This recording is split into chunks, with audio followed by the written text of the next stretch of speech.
नमस्कार एवरीवन, मैं आपका अपना दोस्त आकाश बंसल आप लोगों के सामने जीएसटी के अमेंडमेंट्स लेके हाजिर हैं। बहुत सारे बच्चों को क्वेरी आ रही थी कि सर जीएसटी के अमेंडमेंट्स का एक फटाफट से वीडियो बना दीजिए, तो आज मैं आप लोगों को वो वीडियो देने वाला हूं। अगर आप मेरे चैनल को फर्स्ट टाइम देख रहे हैं तो प्लीज चैनल को सब्सक्राइब कर लीजिएगा, वीडियो को लाइक कीजिएगा एंड वीडियो कंप्लीट होने के बाद कमेंट सेक्शन में जरूर लिख के बताइएगा कि आपको ये वीडियो कैसी लगी एंड कमेंट सेक्शन में हक से सीए जरूर लिखिएगा। मैं आप बच्चों को बता दूं कि जो अमेंडमेंट की पीडीएफ, जो अमेंडमेंट मैं रेफर करने वाला हूं उसकी पीडीएफ आपको टेलीग्राम चैनल पे मिल जाएगी, जिसका लिंक मैं इसी वीडियो के डिस्क्रिप्शन में दे दूंगा। प्लस अगर आप टेलीग्राम यूज नहीं करते हैं तो आपको ये पीडीएफ मोबाइल एप्लीकेशन पे भी मिल जाएगी, जिसका लिंक मैं इसी वीडियो के डिस्क्रिप्शन में दे दूंगा। मोबाइल एप्लीकेशन डाउनलोड कीजिएगा। डाउनलोड करने के बाद फ्री मटेरियल के अंदर, फ्री स्टडी मटेरियल के अंदर आपको ये पीडीएफ मिल जाने वाली है। तो सबसे पहले पीडीएफ को डाउनलोड कर लीजिए। पीडीएफ को डाउनलोड आपने कर ली होगी। अब हम आगे चल रहे हैं हमारे जीएसटी के अमेंडमेंट्स को लेके।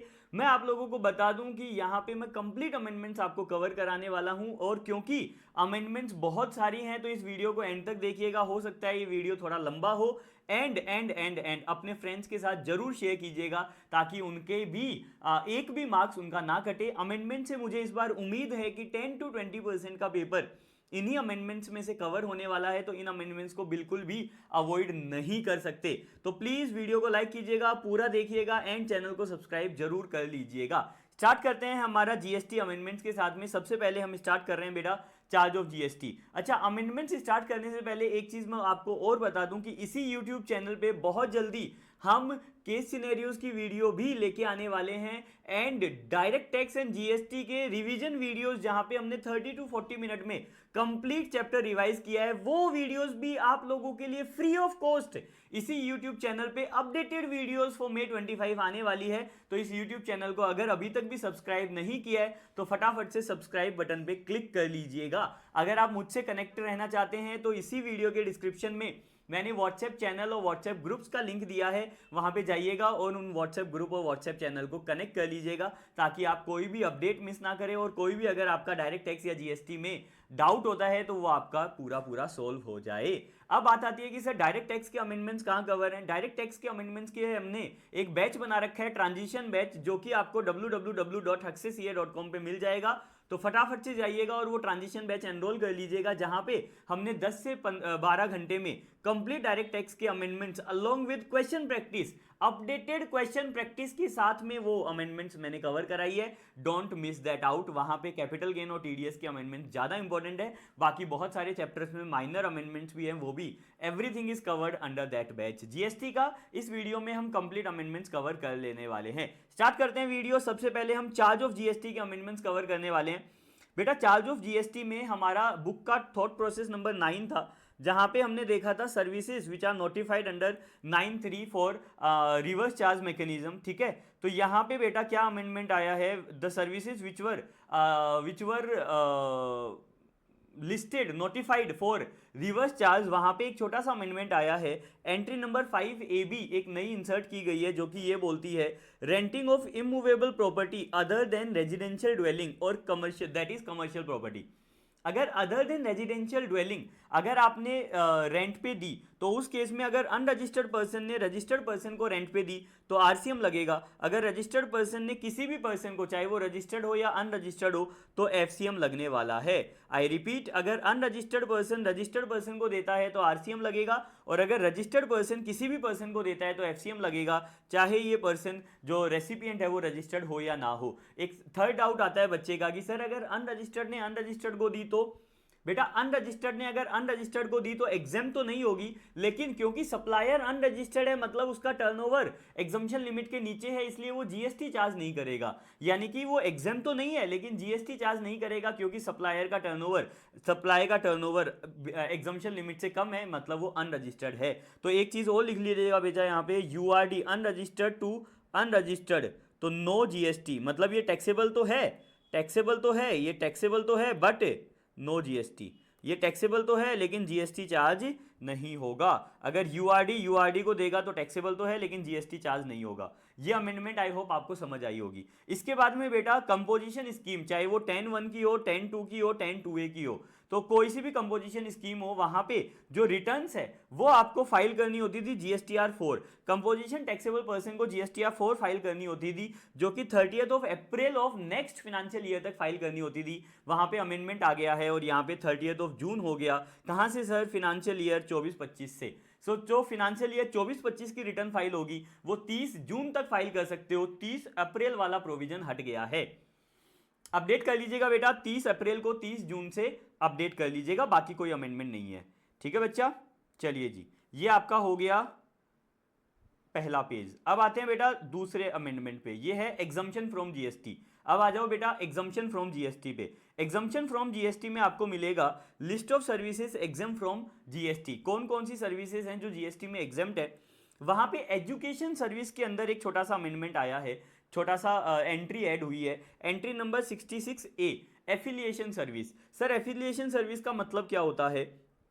Activity of affiliation service is to monitor or ensure whether the institute possesses the required infrastructure thereby eligible to conduct course or program for degree। यानी कि एफिलिएशन का मतलब कि आप इंस्टीट्यूट का इंफ्रास्ट्रक्चर चेक करते हैं कि क्या वो डिग्री देने के लिए सफिशिएंट इंफ्रास्ट्रक्चर उनके पास है भी या नहीं, उसको बोलते हैं बेटा एफिलिएशन सर्विस। तो एफिलिएशन सर्विस में एंट्री ये आई है कि अगर सेंट्रल गवर्नमेंट या state government affiliation service provide करेगी गवर्नमेंट स्कूल्स को तो वो एग्जाम्प्ट है, अदरवाइज हमेशा टैक्सेबल है। आई रिपीट, अगर सेंट्रल गवर्नमेंट और state education board, central education board और स्टेट एजुकेशन बोर्ड अगर अगर अगर गवर्नमेंट स्कूल्स को एफिलिएशन की सर्विस देगी तो वो एग्जाम्प्ट है, बाकी सब टैक्सेबल है। यानी कि affiliation service provided by university to college taxable है। Affiliation service provided by central और स्टेट एजुकेशन बोर्ड और council to any other school other than government school taxable है। सर ये सारी की सारी टैक्सेबल होगी, एग्जाम नहीं होगी। सर ये क्लैरिफिकेशन आया है आपका 234/28/2024 जीएसटी डेटेड 11/10/2024 को ये क्लैरिफिकेशन आया अलोंग विद एंट्री। तो आपको एंट्री भी याद रखनी है और ये क्लैरिफिकेशन भी याद रखना है। आई होप आपको ये समझ आया होगा। मैं वापस से रिपीट कर रहा हूँ सर, एफिलिएशन की सर्विस अगर सेंट्रल या state board, state education board या काउंसिल ने गवर्नमेंट स्कूल को दी तो एग्जाम्प्ट है, अदरवाइज हमेशा टैक्सेबल है। चलिए जी, इसके बाद एक आया बेटा services provided by government. Government की सर्विस में यहाँ पे एक नई एंट्री आई है, entry number 9E। Entry number 9E बोलती है कि services by Indian railway to individual. अगर आपने सेल ऑफ प्लेटफॉर्म टिकट की सर्विस दी, फैसिलिटी ऑफ रिटायरिंग रूम या वेटिंग रूम की सर्विस दी, क्लोक रूम फैसिलिटी दी या बैटरी ऑपरेटेड कार सर्विस दी तो वो सब एग्जाम्प्ट है और अदर सर्विसेज टैक्सेबल है। तो आपके एग्जाम में जो एग्जाम सर्विस है उसका नाम आ सकता है, आपके एग्जाम में पूछा जा सकता है कि sale of platform ticket by Indian railway to passenger, तो आप बोलोगे कि एग्जाम्प्ट है। फैसिलिटी ऑफ रिटायरिंग रूम और वेटिंग रूम एग्जाम्प्ट है। क्लोक रूम सर्विस एग्जाम्प्ट है और बैटरी ऑपरेटेड कार सर्विस अगर इंडियन रेलवे ने दी इंडिविजुअल को तो वो भी बेटा एग्जाम्प्ट है। ध्यान रखिएगा ये सर्विस तभी एग्जाम्प्ट है जब इंडिविजुअल को दी गई हो। अगर ये सर्विस किसी पार्टनरशिप फर्म को, कंपनी को दी गई तो एग्जाम्प्ट नहीं होगा। इस बात का खासकर ध्यान रखिएगा। तो यहाँ पे इंपॉर्टेंट मार्क कर लीजिएगा कि अगर ये इंडिविजुअल को दी गई तो ही एग्जाम्प्ट होगी। सेकंड चीज, क्या ये पैसेंजर को दी गई तभी एग्जाम्प्ट होगी या पैसेंजर के अलावा? सर पैसेंजर के अलावा भी अगर किसी इंडिविजुअल को दी, जैसे कि अटेंडेंट जो आपको रेलवे स्टेशन पे छोड़ने आया, अगर उसको भी प्लेटफॉर्म टिकट की सर्विस दी तो वो भी एग्जाम्प्ट होगी, लेकिन वो इंडिविजुअल होना चाहिए। Company, AOP, BOI, artificial judicial person इनको अलाउड नहीं है। Although sale of platform ticket के केस में तो कंपनी हो ही नहीं सकती है। सर क्लोक रूम फैसिलिटी के केस में कंपनी हो सकती है। तो यहाँ पे ध्यान रखिएगा केवल इंडिविजुअल को अगर आपने सर्विस दी तो ही एग्जाम्प्ट है, वरना एग्जाम्प्ट नहीं है। आई होप आपको ये समझ आया होगा। ठीक है, इसके आगे चलते हैं बेटा। आगे क्या है सर? 9F एक और एंट्री आई है एग्जाम्पशन में, सर्विसेज बाय वन जोन और डिवीजन टू अनदर जोन और division of Indian railway is exempt. अगर इंडियन रेलवे का एक जोन दूसरे जोन को सर्विस देगा तो वो भी बेटा एग्जाम्प्ट होगा। इसके बाद बेटा ट्रांसपोर्टेशन ऑफ गुड्स के अंदर बाय रोड के अंदर जीटीए हम पढ़ते थे, जीटीए के अंदर एक छोटा सा क्लैरिफिकेशन आया है। तो जो भी मेरी बुक रेफर कर रहा है पॉइंट नंबर 8 सब पॉइंट नंबर कैपिटल ए, वहां पे आपको एक क्लैरिफिकेशन ऐड करना है जीटीए सर्विस के अंदर। क्या क्लैरिफिकेशन आया है कि क्लैरिफिकेशन ऑन एंसिलरी और incidental services provided by goods transport agency. अगर जीटीए आपको एंसिलरी सर्विस प्रोवाइड कर रही है तो वो कौन सी सर्विस सर? लोडिंग अनलोडिंग की, पैकेजिंग अनपैकेजिंग की, ट्रांसशिपमेंट की, टेम्परेरी वेयर हाउसिंग की। तो सर अगर जीटीए आपको ये एंसिलरी सर्विस दे रही है तो दो केस होंगे। अगर ये in the course of transportation है यानी कि अलग से नहीं दे रही है, ट्रांसपोर्टेशन के साथ में ये loading unloading warehousing temporary warehousing ये सब सर्विस एंसिलरी है, ये सब सर्विसेज एंसिलरी है, तो उस केस में ये कंपोजिट सप्लाई माना जाएगा। और जो जीटीए का ट्रीटमेंट था वो भी वही ट्रीटमेंट इन सर्विस पे भी होगा। यानी कि अगर जीटीए 5% रिवर्स चार्ज में है तो कस्टमर जो है वो अपना जीएसटी रेसिपिएंट खुद चार्ज करेगा। अगर जीटीए 5% फॉरवर्ड चार्ज में है तो जीटीए चार्ज करेगी स्पेसिफाइड पर्सन को ओनली, और अगर जीटीए 12% फॉरवर्ड चार्ज में है तो जीटीए चार्ज करेगी केवल स्पेसिफाइड पर्सन को। और अगर नॉन स्पेसिफाइड पर्सन को जीटीए सर्विस देती है including loading unloading warehousing packaging, तो वो सारी सर्विस एग्जेम्प्ट हो जाएगी क्योंकि जीटीए की सर्विस एग्जेम्प्ट है। लेकिन बच्चा अगर ये इन द कोर्स और फर्दरेंस ऑफ ट्रांसपोर्टेशन नहीं है, ये सर्विस अलग से प्रोवाइड की गई, यानी जीटीए ने loading unloading warehousing transhipment की सर्विस आपको अलग से दी है, as a part of GTA service नहीं दी है, तो उस केस में ये कंपोजिट सप्लाई नहीं माना जाएगा और इसको डिफरेंट एक सेपरेट सप्लाई ट्रीट किया जाएगा और सेपरेट सप्लाई की तरह इसका ट्रीटमेंट होगा। अगला जो पॉइंट है वो बहुत इंपॉर्टेंट है सर। अदर एग्जम्प्ट सर्विसेज के अंदर मैंने एक पॉइंट पढ़ाया था renting of residential dwelling. Sir renting of residential dwelling में कोई एग्जम्पशन कोई अमेंडमेंट नहीं है, लेकिन आप ध्यान दीजिएगा, आपको पहले तो ये समझ आना चाहिए कि अगर रेजिडेंशियल पर्पस के लिए रजिस्टर्ड पर्सन को दिया और उसने पर्सनल पर्पस के लिए यूज़ किया तो एग्जेम्प्ट है, और अगर बिजनेस पर्पस के लिए यूज़ किया तो टैक्सेबल है। अगर अनरजिस्टर्ड पर्सन को दिया, चाहे वो बिजनेस यूज़ करे या पर्सनल यूज़ करे, वो हमेशा एग्जेम्प्ट होगा, और अगर कमर्शियल पर्पस के लिए यूज़ किया तो वो हमेशा टैक्सेबल होगा। अमेंडमेंट बेटा ये आई है, अमेंडमेंट ये आई है कि जो ऊपर वाली एंट्री हमने पढ़ी, एंट्री नंबर 12, वो एंट्री दो केस में अप्लाई नहीं होगी। पहले केस में accommodation service for students in student residence, अगर कोई स्टूडेंट रेजिडेंस चलाता है, जैसे कि मुंबई में एक बहुत ही फेमस स्टूडेंट रेजिडेंस है, शायद उसका नाम है I am not very sure, मैं भूल रहा हूँ अभी, बट एक बहुत ही फेमस हॉस्टल है मुंबई में जहाँ पे बच्चे आरवीजी करके शायद कुछ है, तो वहाँ पे बच्चे रहने जाते हैं, बहुत फेमस हॉस्टल है। तो वैसे ही अगर आप स्टूडेंट रेजिडेंस चला रहे हो तो ये एग्जम्पशन की एंट्री आपको नहीं लगेगी, और या फिर आप अकोमोडेशन सर्विस दे रहे हो हॉस्टल में, कैंप्स में, पीजी में या लाइकवाइज में, तो भी ऊपर वाली एग्जम्पशन एंट्री नहीं लगेगी, यानी कि इन दोनों केस में टैक्सेबल हो जाएगा। अब इन दोनों केस में क्योंकि टैक्सेबल हो गया तो एक नई एंट्री आई, एंट्री नंबर 12 ए। एंट्री नंबर 12 ए क्या बोलती है? If the value of supply is less than or equal to 20,000 per person per month and the services are supplied for minimum period of 90 days, minimum continue period of 90 days, तो वो exempt होगी। यानी किराया अगर 20,000 या उससे कम है and come से कम 90 दिन के लिए आप हॉस्टल पीजी इन ये दे रहे हो बच्चों को, तो उस केस में वो सर्विस एग्जेम्प्ट होगी, उस पर जीएसटी नहीं लगेगा। और अगर आपका जो रेंट है अगर 90 डेज से ज़्यादा 90 डेज से कम रहते हो तो उस केस में वापिस से एंट्री नंबर 12 आपको देखना पड़ेगा। अगर वैल्यू ऑफ सप्लाई 20,000 रुपये पर पर्सन पर मंथ से ज़्यादा है तो आपका एग्जाम नहीं होगा, आपको एंट्री नंबर 12 को रेफर करना पड़ेगा। तो आई होप आपको ये समझ आया होगा। ये वाली एंट्री बहुत इंपॉर्टेंट हो जाती है बेटा, ये वाली एंट्री एग्जाम में जरूर करके जाना। एक बात ध्यान रखना कि एंट्री नंबर 12 में ये बोला गया है कि अगर आपने अनरजिस्टर्ड पर्सन को दिया तो हमेशा एग्जाम्प्ट होगा, लेकिन वहां पे दो लोगों को एक्सक्लूड कर दिया। कौन से दो लोगों को? मैं वापिस से रिपीट कर रहा हूं, एंट्री नंबर 12 ये बोलता है कि अगर आपने अनरजिस्टर्ड पर्सन को अकोमोडेशन रेंट पे दिया तो वो एग्जाम्प्ट होगा, लेकिन वहां पे दो लोगों को एक्सक्लूड कर दिया, पहला स्टूडेंट रेजिडेंस को और दूसरा हॉस्टल पीजी को। तो सर इन दोनों को एक्सक्लूड करने के बाद एक नई एंट्री आई, एंट्री नंबर 12 है, जो ये बोलती है कि अगर value of supply per month पर पर्सन 20,000 या उससे कम है प्लस मिनिमम 90 डेज के लिए आप स्टे दे रहे हो तो एग्जाम्प्ट होगा, अदरवाइज एंट्री नंबर 12 को रेफर करो, यानी कि एंट्री नंबर 12 को रेफर करो, यानी कि यहाँ पे वो टैक्सेबल हो जाएगा, यहाँ पे ये टैक्सेबल हो जाएगा, इन दोनों में वो कवर हो जाएगा, इसलिए वो टैक्सेबल हो जाएगा। और अगर वैल्यू ऑफ सप्लाई 20,000 से ज़्यादा है तो भी एंट्री नंबर 12 को रेफर करो, मतलब कि वो यहाँ पे कवर हो जाएगा और यहाँ पे कवर होने की वजह से टैक्सेबल हो जाएगा। तो एग्जाम में आपके पॉइंट आ सकता है कि एक स्टूडेंट है जो पीजी में रहने गया, 25,000 रुपये महीने का किराया है पर पर्सन, तो क्या वो एग्जाम्प्ट होगा? आंसर इज नो, एग्जाम नहीं होगा, क्योंकि एक अमेंडमेंट आ गई है और जो हॉस्टल है, जो पीजी है, उनको एक्सक्लूड कर दिया है एंट्री नंबर 12 से। अगर मैं इसी में बोल दूं कि एक स्टूडेंट है जो पीजी में रहने गया और उसका जो रेंट है वो 20,000 या उससे कम है, तो क्या वो एग्जाम्प्ट होगा कि नहीं होगा?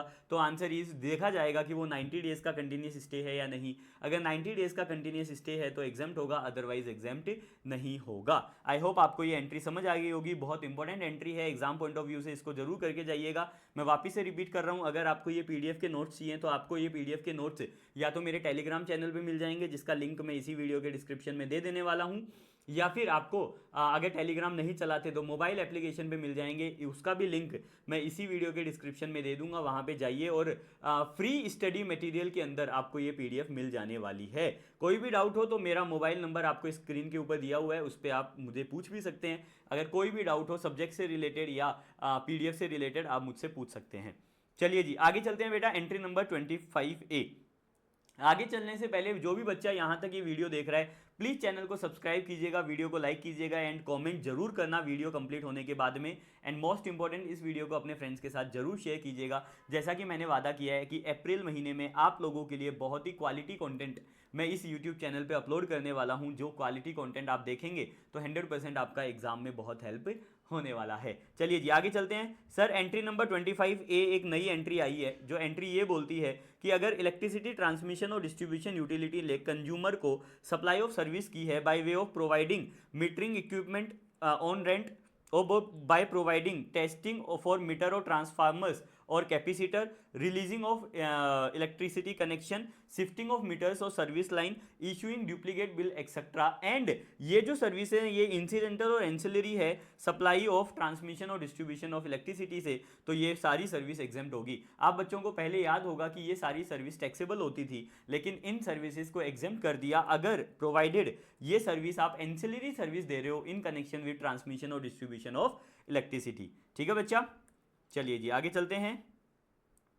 आगे क्या है सर, आगे है रिसर्च एंड डेवलपमेंट सर्विस। ये भी एक नई एंट्री आई है, entry number 44A, not so important for exam. क्या बोलता है कि अगर research and development service provide की गई है against consideration received in the form of grant, और sir research and development service कौन प्रोवाइड कर रहा है, कोई गवर्नमेंट एंटिटी प्रोवाइड कर रही है, कोई रिसर्च एसोसिएशन, यूनिवर्सिटी, कॉलेज और अदर इंस्टीट्यूशन जो नोटिफाइड है under section 35 of income tax act 1961। तो अगर ये लोग रिसर्च की सर्विस दे रहे हैं तो उस केस में अगर इनको ग्रांट मिलता है रिसर्च के बदले में तो वो वाली सर्विस भी एग्जेम्प्ट होगी, जीएसटी चार्ज नहीं होगा। Not so important. ये आपका चैप्टर नंबर 5 कंप्लीट हो गया है, एग्जाम्पशन। अब चलते हैं बेटा चैप्टर नंबर 6 में, टाइम ऑफ सप्लाई। अगर आपको कोई भी डाउट है तो आप मुझसे पूछ सकते हैं, मुझे आप मैसेज कर सकते हैं, मेरा नंबर आपकी स्क्रीन के ऊपर आ रहा है, यहाँ पे मैसेज करके पूछ सकते हैं। मैं यहाँ पे कंप्लीट अमेंडमेंट्स आपको देने वाला हूँ, लेकिन एक चीज़ मैं क्लैरिफाई कर दूँ कि जब मैं ये अमेंडमेंट्स रिकॉर्ड कर रहा हूँ तो अब आईसीआई की तरफ से कोई भी स्टैट्यूटरी अपडेट नहीं आया है। ये जो अमेंडमेंट मैं रिकॉर्ड कर रहा हूँ ये मेरी मेहनत है कि मैंने जनवरी 25 का मॉड्यूल और मई 25 का मॉड्यूल दोनों कंपेयर किए, और जो भी एडिशनल मई 25 में पॉइंट आईसीआई ने दिए थे वो सारे पॉइंट मैं आपको पढ़ा रहा हूँ। लेकिन हो सकता है कि अगर कोई एक दो अमेंडमेंट ऊपर नीचे हो जाएं, कम तो नहीं, अगर एक दो अमेंडमेंट ज़्यादा होगी तो उसकी वीडियो भी आपको इसी यूट्यूब चैनल पे मिल जाएगी। तो यूट्यूब चैनल को सब्सक्राइब जरूर कर लीजिएगा। इस वीडियो को देखने के बाद में अगर आईसीआई कोई स्टैट्यूटरी अपडेट निकालता है, अगर उसमें कोई भी एक दो पॉइंट कवर नहीं हुए होंगे तो मैं जरूर कवर करवा देने वाला हूं एक अलग वीडियो में, इसलिए चैनल को सब्सक्राइब कर लेना, बेल आइकन को प्रेस कर लेना। चलिए जी अब चलते हैं बेटा अगले चैप्टर में, time of supply, chapter number 6। तो time of supply of service under forward charge में क्लैरिफिकेशन आया है, बहुत ही इंपॉर्टेंट क्लैरिफिकेशन है। 2 मिनट का शांति से ब्रेक लेंगे और इस क्लैरिफिकेशन को पढ़ेंगे। बहुत ही प्यारा क्लैरिफिकेशन है बच्चा, इसको जरूर करके जाना।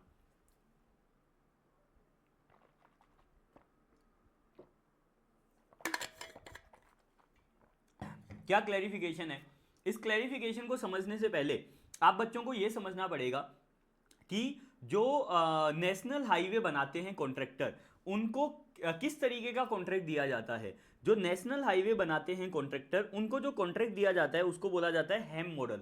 हेम मॉडल का मतलब hybrid annuity mode, hybrid annuity mode. Sir HAM model के अंदर क्या होता है, जो नितिन गडकरी जी हैं वो कॉन्ट्रैक्टर को ये बोलते हैं कि कॉन्ट्रैक्टर बाबू आप रोड भी बनाएंगे, मतलब हाईवे भी बनाएंगे, एंड उसको लगभग 15 से 20 साल, 15 से 17 साल आप उसको मेंटेन भी करेंगे। मतलब अगर हाईवे में कोई भी टूट फूट होती है, कोई सड़क खराब हो जाती है, कोई एक्सीडेंट हो जाता है, कहीं कोई बैरिकेड टूट गया है ना, कोई भी टूट फूट हो जाती है तो वो आप रिपेयर भी करेंगे। इस कंडीशन के साथ में आपको कॉन्ट्रैक्ट दिया जाता है, एंड जो पेमेंट होती है बेटा वो एक यू कैन से कि माइलस्टोन के ऊपर होती है। जैसे कि अगर आपने इतनी सड़क कंप्लीट कर दी तो इतनी पेमेंट कर देंगे, इतनी सड़क कंप्लीट कर दी तो इतनी पेमेंट कर देंगे, 2 साल बाद इतनी कर देंगे, 4 साल बाद इतनी कर देंगे, यानी कि पीरियोडिक पेमेंट होती है बेटा। वन टाइम पेमेंट नहीं होती, पीरियोडिक पेमेंट होती है, उसको बोला जाता है हेम मॉडल। अब बेटा बात सुनिएगा, टाइम ऑफ सप्लाई में क्लैरिफिकेशन क्या आया। सबसे पहले हम हेम मॉडल समझ रहे हैं। हेम मॉडल के अंदर सप्लायर दो सर्विस देता है। पहली service construction of new road और दूसरी service operation and maintenance of same road. Generally 15 to 17 years उसको ऑपरेट एंड मेंटेन करना होता है, और जो पेमेंट है वो ओवर द ईयर यानी कि मोर देन 1 ईयर में स्प्रेड होती है। नाउ आपको जितना भी मैंने बताया उससे आपको ये समझ आ गया होगा कि अगर मैं रोड बना भी रहा हूँ, उसको मेंटेन भी कर रहा हूँ और मुझे पीरियोडिक पेमेंट मिल रही है, मतलब ये कंटिन्यूस सप्लाई ऑफ सर्विस का केस बन गया। तो सर ये थ्योरी है, इस थ्योरी को पढ़ लीजिएगा। सर इस थ्योरी में यही लिखा है कि अगर आप पहले रोड भी बना रहे हैं, उसके बाद में उसको मेंटेन करने की भी सर्विस दे रहे हैं, और जो पेमेंट है वो पीरियोडिक पेमेंट है, ओवर द ईयर्स आपको मिलेगा, मोर देन 1 ईयर में स्प्रेड है, तो इसका मतलब ये कंटिन्यूस सप्लाई ऑफ सर्विस हो गया। Now continuous supply of service के केस में आपका टाइम ऑफ सप्लाई क्या होगा, ये सबसे इंपॉर्टेंट पॉइंट आया। तो सर दो केस में पढ़ेंगे। इनवॉइस इशूड ऑन और before the specified date of completion of event as per contract. अगर इनवॉइस जो है वो कॉन्ट्रैक्ट की जो डेट थी कि भैया इतने तारीख को इतना पेमेंट करेंगे या इतने तारीख को ये इवेंट कंप्लीट हो जानी चाहिए, इवेंट कंप्लीट की अगर कोई आपका स्पेसिफिक डेट थी, उस डेट से पहले अगर आपने इनवॉइस इशू कर दिया तो टाइम ऑफ सप्लाई होगा on the date of issue of invoice और receipt of payment whichever is earlier. जब आपको पैसा मिलेगा या जब आप इनवॉइस इशू करोगे विच एवर इज अर्लियर। इसमें कोई डाउट नहीं है, ये सिंपल वाला केस था। अगर आप कंटिन्यूस सप्लाई ऑफ सर्विस का केस देखेंगे तो यही होता था, जब पीरियोडिक पेमेंट मिले आपको या फिर जब इवेंट कंप्लीट हो विच एवर इज अर्लियर। इसमें कोई भी नहीं था। अब आते हैं बेटा, अगर आपने इनवॉइस टाइम से इशू नहीं किया, यानी कि जब आपको इनवॉइस इशू करना चाहिए था as per agreement as per contract, उसके बाद अगर आपने इनवॉइस इशू किया तो आपका टोस क्या होगा, टाइम ऑफ सप्लाई क्या होगा। तो गवर्नमेंट ने बोला रिसीट ऑफ पेमेंट और date of provision of set service, यानी कि जिस दिन वो प्रोविजन ऑफ सर्विस कंप्लीट हुआ विच एवर इज अर्लियर। अब क्वेश्चन ये आता है कि कंटिन्यूस सप्लाई ऑफ सर्विस में मैं प्रोविजन ऑफ सर्विस कैसे निकालूं। तो ये सबसे इंपॉर्टेंट पॉइंट है बेटा, ये सबसे इंपॉर्टेंट पॉइंट है। इस पूरे अमेंडमेंट का जो अच्छा पार्ट है वो यही है। क्या है बेटा कि due date of payment as per contract will be considered as your provision of service. मैं इसको एक एग्जांपल के थ्रू आपको समझाता हूं, मजा आएगा आपको। एक एग्जांपल के थ्रू मैं आपको ये समझाना चाहता हूं क्योंकि मुझे लगता है कि इस बार एग्जाम में ये बिल्कुल सिमिलर क्वेश्चन आपका पूछा जाएगा, तो मैं एग्जाम्पल के थ्रू आपको ये समझाना चाहता हूं। मान लीजिए गवर्नमेंट ने एक कॉन्ट्रैक्ट दिया, गवर्नमेंट ने कॉन्ट्रैक्ट दिया एलएनटी को, एलएनटी को गवर्नमेंट ने कॉन्ट्रैक्ट दिया। कॉन्ट्रैक्ट के अंदर एलएनटी जो हैं वो इनको हेम मॉडल में सर्विस देंगी, हाइब्रिड एन्युटी मोड में सर्विस देंगी, और जो गवर्नमेंट है वो पेमेंट देगा पीरियोडिक, मतलब एक बार नहीं पीरियोडिक पेमेंट देगा। ठीक है बच्चा, ओके सर। मान लीजिए as per contract, as per contract, as per contract जो पेमेंट होना था, पहला पेमेंट मान लीजिए होना था फॉर एग्जांपल 31 दिसंबर 2024 को, 31 दिसंबर 2024 को पहला पेमेंट होना था, यानी कि ये हो गया आपका माइलस्टोन। एज पर कॉन्ट्रैक्ट जो माइलस्टोन था, माइलस्टोन बोल दो इसको, इसको आप कोई कंडीशन बोल दो, जो माइलस्टोन था वो था बेटा 31 दिसंबर। अब बेटा अगर आपने 31 दिसंबर से पहले इनवॉइस इशू कर दिया, आपको मैं पेमेंट की डेट और दे देता हूँ। आपको पेमेंट मिला बेटा, रिसीट ऑफ पेमेंट है, रिसीट ऑफ पेमेंट की डेट और दे देता हूँ। आपको पेमेंट मिला है बेटा 1 जनवरी 2025 को। अब बेटा मान लीजिए case one, case one invoice issued, invoice issued on 15 दिसंबर। अगर 15 दिसंबर को इनवॉइस इशू कर दिया, यानी कि जब आपका माइलस्टोन, जब आपका trigger point as per contract, उस ट्रिगर पॉइंट से पहले पहले आपने इनवॉइस इशू कर दिया, तो जो टोस होगा वो होगा आपका 15 दिसंबर, यानी कि जिस दिन आपने इनवॉइस इशू किया और जिस दिन आपको पेमेंट मिला विच एवर इज अर्लियर, यानी कि इनवॉइस और payment whichever is earlier, तो आपका आंसर आएगा 15 दिसंबर 2024। ये बात समझ आ गई। अब मान लीजिए इसी में केस नंबर 2 में क्या हुआ बेटा, इनवॉइस जो इशू किया गया, इनवॉइस जो इशू किया गया वो इशू किया गया मान लीजिए 15 जनवरी 2025। 15 जनवरी 2025 को इनवॉइस इशू किया गया, तो सर टोस क्या होगा, अब मुझे बताओ क्या इनवॉइस टाइम से इशू हुआ है? Answer is no, invoice time से इशू नहीं हुआ, क्योंकि जो इनवॉइस इशू करने का जो टाइम था, जो प्रोविजन ऑफ सर्विस थी, वो तो 31 दिसंबर थी, लेकिन आपने 15 दिन बाद इनवॉइस इशू किया। अगर इनवॉइस हम लेट इशू करते हैं तो टोस क्या होगा? जिस दिन प्रोविजन ऑफ सर्विस हुआ या फिर receipt of payment whichever is earlier, यानी कि प्रोविजन ऑफ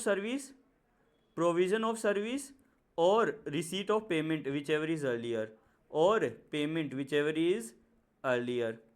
अब डाउट ये आया बेटा कि पेमेंट की डेट तो मुझे पता है, what will be the date of receipt of provision of service? Provision of service की डेट क्या होगी? इसके ऊपर क्लैरिफिकेशन आया कि प्रोविजन ऑफ सर्विस की वही डेट मान लेंगे जो माइलस्टोन की डेट है, जो माइलस्टोन, जो ट्रिगर इवेंट की डेट है, जहां पे जीएसटी लग जाना चाहिए था, इनवॉइस इशू हो जाना चाहिए था, उसी को हम क्या मान लेंगे? प्रोविजन ऑफ सर्विस की डेट मान लेंगे। तो सर पढ़ो, provision of service is due date of payment as per contract. जब आपका ड्यू डेट था उसी को हम प्रोविजन ऑफ सर्विस की डेट मान लेंगे। तो सर ड्यू डेट हमारा 31 दिसंबर था, तो 31 दिसंबर और पेमेंट की डेट है 1 जनवरी, विच एवर इज अर्लियर। तो आंसर होगा, टोस होगा बेटा 31 दिसंबर 2024। आई होप आपको ये समझ आया होगा। अगर ये समझ आया है तो फटाफट से वीडियो को लाइक कीजिएगा, कमेंट करके बताइएगा कि सर आपका जो ये क्लैरिफिकेशन था, clarification on time of supply in case of HAM model, ये हमें बहुत अच्छे से समझ आया। जो मैंने येलो में हाईलाइट किया है वो सबसे इंपॉर्टेंट है। एक बच्चे का डाउट आया कि सर अगर मैंने टाइम से इनवॉइस इशू नहीं किया तो क्या मुझे इंटरेस्ट और पेनल्टी भी लगेगी? तो यस बिल्कुल लगेगी। अच्छा, दूसरा डाउट, दूसरा मेन डाउट, अगर गवर्नमेंट आपको इंटरेस्ट देती है लेट पेमेंट के ऊपर, अगर गवर्नमेंट ने आपको पेमेंट लेट की और उसके आपको इंटरेस्ट मिलता है, तो इंटरेस्ट का टोस क्या होगा? तो सर इंटरेस्ट का टोस होगा date of receipt of payment. Sir हमेशा इंटरेस्ट का टोस यही होता है जब इंटरेस्ट मिले, तो इस केस में भी जब इंटरेस्ट मिलेगा तब उसका टोस होगा। इसी एग्जाम्पल में मान लो, इसी एग्जाम्पल में मान लीजिए जो पेमेंट की डेट है, मान लीजिए पेमेंट की डेट है बेटा 1 फरवरी, आपको पेमेंट मिला 1 फरवरी। अब आपको क्योंकि लेट पेमेंट मिला तो इस पेमेंट के साथ में इंटरेस्ट भी मिला, इस पेमेंट के साथ में आपको इंटरेस्ट भी मिला।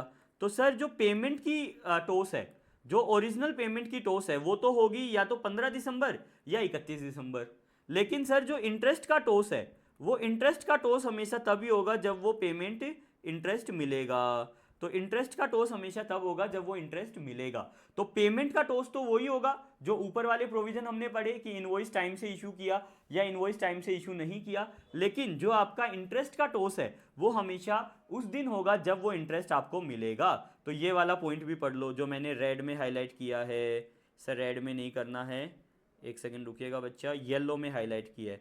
ये येलो में जो हाईलाइट किया है उसको भी पढ़ो। TOS of interest on installment if any shall be, TOS on interest on installment if any shall be the date of receipt of interest. जब इंटरेस्ट आपको मिलेगा उस दिन आपका टोस आएगा। आई होप आपको समझ आया होगा। आगे चलें बेटा। चलो, आपके सारे अमेंडमेंट्स इसी YouTube वीडियो से कंप्लीट हो जाने वाले हैं, घबराने की कोई बात नहीं है। मैं वापस से रिपीट कर दूं, ये जो PDF है ये आपको या तो टेलीग्राम चैनल पे मिल जाएगा या मोबाइल एप्लीकेशन पे मिल जाएगा। चैनल को सब्सक्राइब कर लीजिएगा, बहुत सारा फ्री कंटेंट आपको चैनल पे मिलने वाला है। अगर आप डायरेक्ट टैक्स के अमेंडमेंट्स के लिए देख रहे हैं, डायरेक्ट टैक्स DT के अमेंडमेंट्स आप अगर चाहते हैं, तो एक बैच के अंदर मैंने DT के अमेंडमेंट्स दिए हैं along with question practice and revision videos and updated question module. सब कुछ उस बैच में आपको मिल जाएगा। 100% amendments along with question practice, actual question practice मैंने वो सॉल्व कराया है, जो कि ट्रांजिशन बैच है, www.huxasca.com पे मिल जाने वाला है। इस वीडियो में और भी बहुत सारी अनाउंसमेंट्स होंगी, आप बच्चों की बहुत सारी हेल्प होंगी। इस वीडियो में मैं आपको टेस्ट सीरीज के बारे में भी बताऊंगा। इस वीडियो में मैं आपको कंप्लीट रिवीजन लेक्चर्स के बारे में भी बताऊंगा, जो डिटेल्ड रिवीजन लेक्चर्स हैं। इस वीडियो को एंड तक जरूर देखिएगा। चलिए जी आगे चलते हैं बेटा। Input tax credit, input tax credit में क्या अमेंडमेंट आया है बेटा? आईटीसी में एक नई रिटर्न आई है बेटा, GSTR 1A। आईटीसी में जो आपका एक नया रिटर्न आया है GSTR 1A, उसकी वजह से बेटा जो कंडीशन थी आईटीसी की, आपको याद होगा कि आईटीसी अगर आपको अवेल करना है 16(2) में कंडीशन थी कि जो डिटेल्स हैं वो GSTR 1 में अपलोड हो जानी चाहिए या IFF में अपलोड हो जानी चाहिए। अब वहां पे अमेंड करके एक और वर्ड यूज कर लो, GSTR 1A। यानी कि अगर सप्लायर ने GSTR 1, GSTR 1A या IFF में अगर आपकी सप्लाई दिखा दी है तो आपको उसका क्रेडिट मिल जाएगा, प्रोवाइडेड वो आपकी जीएसटीआर 2B में रिफ्लेक्ट करना चाहिए। इसके बाद जो क्लैरिफिकेशन है वो बहुत इंपॉर्टेंट है। आपको सेक्शन नंबर 16(4) याद होगा। सबसे पहले मैं आपको 16(4) याद दिलाता हूं। 16(4) ये बोलता था बेटा, 16(4) क्या बोलता था, सेक्शन नंबर 16(4) ये बोलता था कि last date to avail ITC. ये बात करता था बेटा, last date to avail ITC. आप आईटीसी कब तक अवेल कर सकते हो, तो इसमें था बेटा 30th November of following financial year, यानी अगले फाइनेंशियल ईयर के, या फिर actual date of annual return filing. Annual return filing की एक्चुअल डेट तक आप क्या कर सकते हो बेटा, आईटीसी अवेल कर सकते हो। ये बोलता है सेक्शन नंबर 16(4). अब बेटा क्लैरिफिकेशन पढ़ते हैं। क्लैरिफिकेशन क्या है, क्लैरिफिकेशन ये है बेटा कि आपका जो ये टाइम लिमिट है 16(4) के लिए, 16(4) ये बोलता था कि जिस टाइम का आपका इनवॉइस है उस साल के अगले साल के 30 नवंबर तक आप क्लेम कर सकते हो, या एक्चुअल रिटर्न फाइलिंग तक। अब डाउट ये आया कि मान लीजिए मैंने कोई आरसीएम की सप्लाई ली और मैं इनवॉइस इशू करना भूल गया। आरसीएम की सप्लाई ली और मैं इनवॉइस इशू करना भूल गया। एग्जाम्पल के तौर पे मैं आपको बताता हूं बेटा, मान लीजिए मैंने आरसीएम की सप्लाई ली, लॉयर की सप्लाई ली, मैंने लॉयर से इनवर्ड सप्लाई ली, लॉयर से इनवर्ड सप्लाई ली 1 जनवरी 2022 को, और मैं इनवॉइस इशू करना भूल गया। क्योंकि बेटा सेल्फ इनवॉइसिंग होती है, इनवॉइस इशू करना भूल गया। सर कौन भूल गया, सर कौन भूल गया? अगर आप सोच रहे हो कि सर लॉयर भूल गया तो आप गलत हो। लॉयर नहीं, मैं भूल गया, यानी कि मिस्टर एक्स सेल्फ इनवॉइसिंग, इसको बोलते हैं सेल्फ इनवॉइसिंग, खुद को इनवॉइस खुद ही देना, वो इशू करना भूल गया। अब क्योंकि वो इनवॉइस इशू करना भूल गया तो आरसीएम में टैक्स देना भी भूल गया। अब बेटा उसका सीए बोलता है 1 फरवरी 2025 को, उसके सीए ने बोला कि सर आप इनवॉइस इशू करना भूल गए, तो इनवॉइस इशू कर दिया। अब डाउट ये आया कि इनवॉइस इशू कर दिया आरसीएम में, तो इनवॉइस इशू करने के बाद में आपको जीएसटी पे करना पड़ेगा, जीएसटी पे भी कर दिया। अब जीएसटी पे करने के बाद में मान लो मैंने 10,000 रुपये का जीएसटी पे कर दिया, इसका क्रेडिट कब तक लूँ, इसका आईटीसी कब तक लूँ? बात समझ आई बेटा आपको? वापिस से रिपीट कर रहा हूँ, मिस्टर एक्स है, उसने एक इनवर्ड सप्लाई ली लॉयर की, लॉयर जो है वो अनरजिस्टर्ड है, लॉयर जो है वो अनरजिस्टर्ड है, जीएसटी में रजिस्टर्ड नहीं है। उसने इनवर्ड सप्लाई ली, इनवर्ड सप्लाई के अंदर उसको खुद का इनवॉइस खुद ही इशू करना था और जीएसटी चार्ज करना था। 2022 में वो खुद का इनवॉइस खुद इशू करना भूल गया।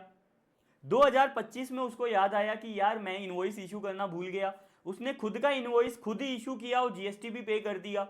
यहां तक कोई दिक्कत नहीं है। जीएसटी पेमेंट के बाद में डाउट ये आया इसका क्रेडिट कब तक ले सकता है। अगर आप बोलेंगे कि सर 2022 की सर्विस थी तो 2022 के अगले साल यानी कि 30 नवंबर 2023 तक, 30 नवंबर 2022 तक कर सकता है, क्योंकि 21-22 की सर्विस थी। बेटा ये कौन सा ईयर हो गया? Financial year 21-22। फाइनेंशियल ईयर 21-22 के बाद में आता है 22-23। 22-23 के 30 नवंबर यानी 30 नवंबर 22 तक ले सकता है, तो सर इसका आईटीसी कभी मिलेगा ही नहीं। तो गवर्नमेंट ने ये क्लैरिफाई किया कि जब आपने इनवॉइस इशू किया है यानी कि फाइनेंशियल ईयर 24-25, फाइनेंशियल ईयर 24-25 का देखेंगे हम, तो यानी कि 30 नवंबर 25 तक ले सकता हूं। तालियां बजती रहनी चाहिए गवर्नमेंट के लिए, तालियां। सो गवर्नमेंट ने बहुत अच्छा क्लैरिफिकेशन दिया कि अगर आरसीएम के अंदर आपने सेल्फ इनवॉइसिंग लेट की है, तो जब आपने सेल्फ इनवॉइसिंग की है उस दिन के प्रोविजन हम देखेंगे, न कि उस दिन के जब आपको करनी चाहिए थी। क्या बात है सर, बहुत ही प्यारा क्लैरिफिकेशन। अब पढ़ते हैं बेटा, clarification on time limit under section 16(4) in respect of RCM supplies received from unregistered person। अगर आपने अनरजिस्टर्ड पर्सन से आरसीएम में सप्लाई ली तो आपको कितना टाइम मिलेगा आईटीसी क्लेम करने का, ये क्लैरिफिकेशन आई है बेटा 26 जून 2024 को। क्या क्लैरिफिकेशन है? सबसे पहले हम इशू पढ़ते हैं, इशू के बाद क्लैरिफिकेशन पढ़ेंगे। अगर आप नोटिफाइड सप्लाई लेते हो, रजिस्टर्ड पर्सन से लेते हो, तो आपको केवल पेमेंट वाउचर इशू करना होता है, इनवॉइस इशू नहीं करना होता। लेकिन अगर आप अनरजिस्टर्ड पर्सन से कोई सर्विस लेते हो तो आपको पेमेंट वाउचर भी इशू करना होता है, और सबसे मेन ये है, सबसे मेन खुद का इनवॉइस खुद को इशू करना होता है। और अगर आप 9(4) के अंदर अनरजिस्टर्ड सप्लायर से लेते हो तो हमेशा खुद का इनवॉइस खुद इशू करना होता है। अब सबसे बड़ी दिक्कत इन दोनों केस में आई। इन दोनों केस में आप नोटिस करो तो रेसिपिएंट को खुद का इनवॉइस खुद ही इशू करना होता है। इससे दिक्कत क्या हुई कि अगर इनवॉइस इशू करना भूल गए तो आईटीसी कब तक मिलेगा, अगर इनवॉइस इशू करना भूल गए तो आईटीसी कब तक मिलेगा। तो सर पहले तो पढ़ते हैं clarification. Where invoice is issued by recipient under RCM, यानी खुद का इनवॉइस खुद ही अगर इशू कर रहा है for relevant financial year, the calculation of time limit for availment of ITC under 16(4) will be the financial year in which invoice has been issued by recipient. यानी कि जिस ईयर में इनवॉइस सेल्फ इनवॉइस इशू करेगा उस year से हमें time period निकालना है फॉर 16(4). अगर इनवॉइस टाइम से इशू नहीं की गई तो आपको क्रेडिट तो मिल जाएगा अगले साल के 30 नवंबर तक कभी भी, लेकिन आपको इंटरेस्ट और पेनल्टी देनी पड़ेगी क्योंकि आपने इनवॉइसिंग सेल्फ इनवॉइसिंग लेट की है। तो एक बच्चे का डाउट आया कि सर इसमें तो बल्ले बल्ले हो गया। मैंने बोला क्या बल्ले बल्ले हो गया? बोलते सर मैंने लॉयर से सर्विस ली 2022 में, मैंने खुद का इनवॉइस खुद को इशू नहीं किया, नहीं करने की वजह से जीएसटी नहीं बना, जीएसटी नहीं बना तो मैंने पे नहीं किया, पे नहीं किया तो मुझे क्रेडिट नहीं मिला। फिर क्या हुआ सर? फिर ये हुआ कि 2025 में जाके मैंने खुद को खुद का इनवॉइस इशू कर दिया और खुद को खुद का इनवॉइस इशू करके मैंने उसका जीएसटी भी पे कर दिया और उसका आईटीसी भी ले लिया। तो सर मजे हो गए सर? मजे नहीं हुए। आईटीसी तो मिल जाएगा, आईटीसी तो आपको मिल जाएगा। कब तक मिल जाएगा? 30 नवंबर 2025 या फिर एनुअल रिटर्न की डेट, एनुअल रिटर्न की actual filing date, actual filing of annual return मिल तो जाएगा क्रेडिट। लेकिन बेटा क्योंकि आपने इनवॉइस टाइम से इशू नहीं किया, इनवॉइस आपको 2022 में इशू करना चाहिए था, इसलिए क्योंकि आपने लेट इनवॉइस इशू किया, आपने लेट जीएसटी जमा कराया, तो जब आपको जीएसटी जमा करवाना चाहिए था और जब आपने जीएसटी जमा करवाया वहां पे सेक्शन नंबर 50 का आपको इंटरेस्ट लग जाएगा। आई होप आपको ये समझ आया होगा। तो सर इसका मतलब अगर आपने लेट करवाया है तो आपको क्रेडिट तो मिल जाएगा लेकिन विद इंटरेस्ट और पेनल्टी आपको पैसा जमा करवाना पड़ेगा। आई होप आपको ये समझ आया होगा। ये बहुत ही प्यारा क्लैरिफिकेशन है, प्लीज इसको अच्छे से कीजिएगा, एग्जाम्पल भी लिख लीजिएगा वीडियो को पीछे करके। सर ये एग्जाम्पल लिखा भी हुआ है, यहाँ पे ये एग्जाम्पल लिखा हुआ है, इसको पॉज करके एक बार एग्जाम्पल पढ़ लीजिएगा, आपको बहुत अच्छे से समझ आ जाने वाला है। इसके बाद है बेटा availment of ITC where cancellation of registration is revoked. ये भी बहुत अच्छा प्रोविजन इंट्रोड्यूस किया गया है सेक्शन नंबर 16(6). बहुत ही प्यारा प्रोविजन है, मच नीडेड प्रोविजन है। इसको समझने के लिए सबसे पहले पानी पी लीजिए, आराम से अपने दिमाग को ठंडा कीजिएगा। बहुत ही प्यारा प्रोविजन है आईटीसी चैप्टर का, बहुत ही अच्छा प्रोविजन है। सेक्शन नंबर 16(6) आपका एक नया सेक्शन आया है।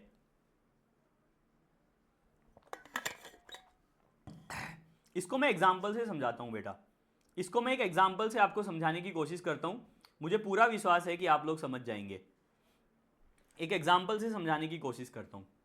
मान लीजिए एक इनवॉइस है जिसका डेट है, इनवॉइस है जिसका डेट है 1 फरवरी 2024।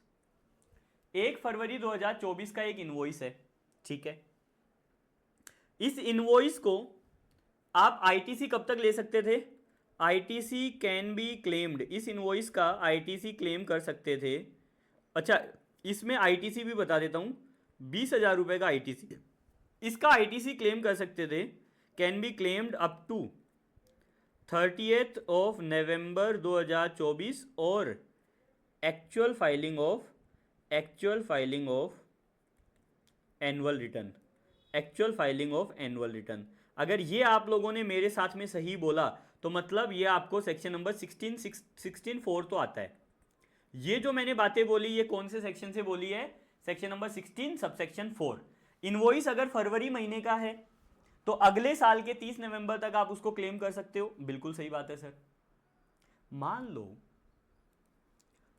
आपका रजिस्ट्रेशन कैंसिल हो गया, रजिस्ट्रेशन कैंसिल हो गया ऑन 2 फरवरी, अगले दिन ही आपका रजिस्ट्रेशन कैंसिल हो गया, ठीक है सर। फिर क्या हुआ? फिर ये रजिस्ट्रेशन रिवोक हो गया। रिवोक का मतलब कि आपने लड़ाई की और लड़ाई करके इसको रिवोक कर दिया गया।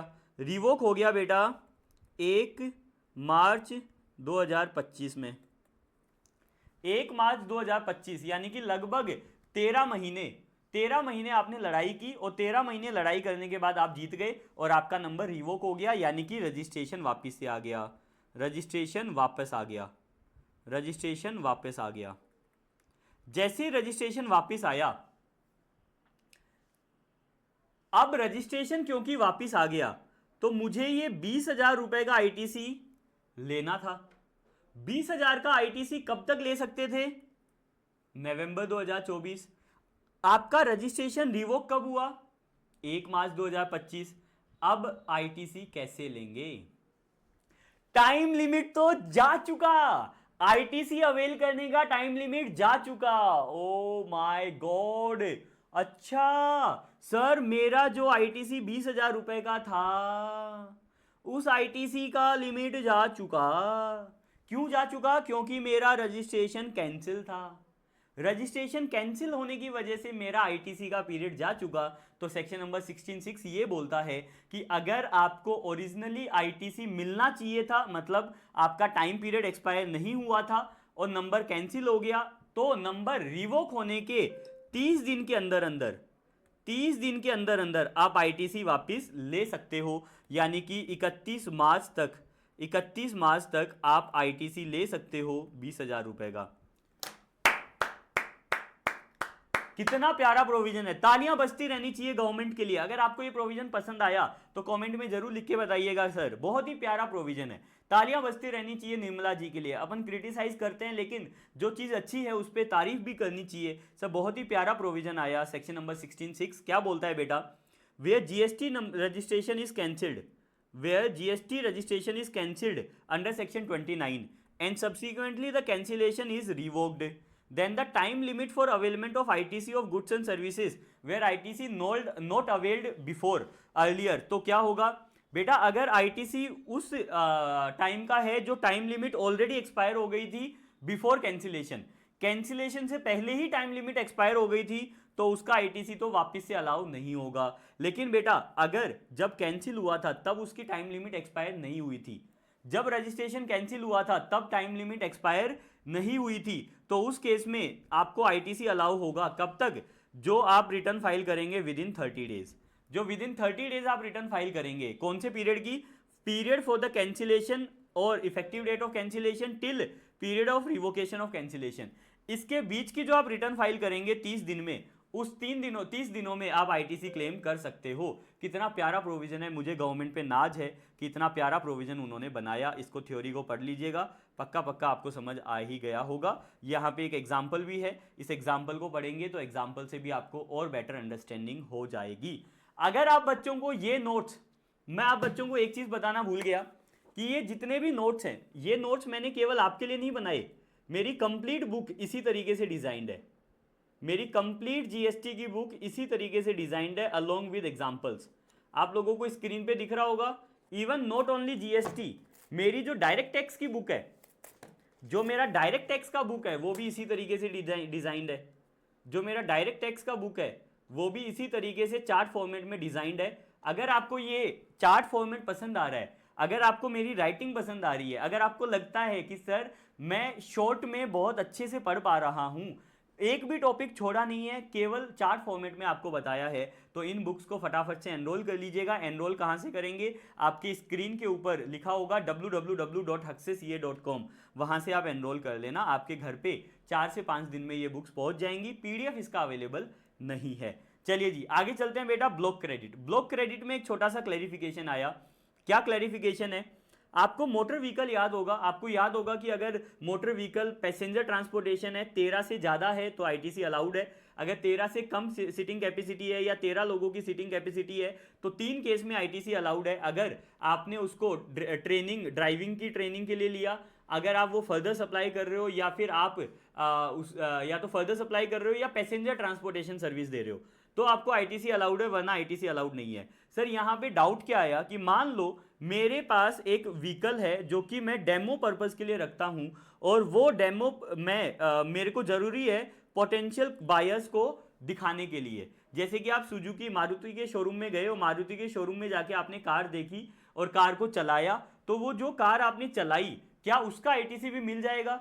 आंसर इज यस, मिल जाएगा, क्योंकि गवर्नमेंट ने ये क्लैरिफाई किया कि जो कार शोरूम में डेमो पर्पस के लिए रखी है to help the buyer to purchase the vehicle, buyer को हेल्प करने के लिए अगर कोई व्हीकल रखा है तो उस व्हीकल का भी आईटीसी आपको मिल जाएगा, क्योंकि वो माना जाएगा कि वो further supply of motor vehicle में कवर है। यानी कि मान लो मारुति ने अपनी एक कार शोरूम में रखी है और वो केवल रखी है, उसमें कोई यूज नहीं कर सकते, उसको बायर को दिखा नहीं सकते, बायर उसमें चला नहीं सकता, तो उसका आईटीसी अवेलेबल नहीं है। लेकिन अगर जो कार शोरूम में रखी है उसको बायर चला सकता है, यूज कर सकता है, तो उसका आईटीसी अवेलेबल है। ये क्लैरिफिकेशन आया, most important clarification for exam. इसके ऊपर मैंने लाइव टेस्ट सीरीज में आपसे क्वेश्चन भी पूछे थे।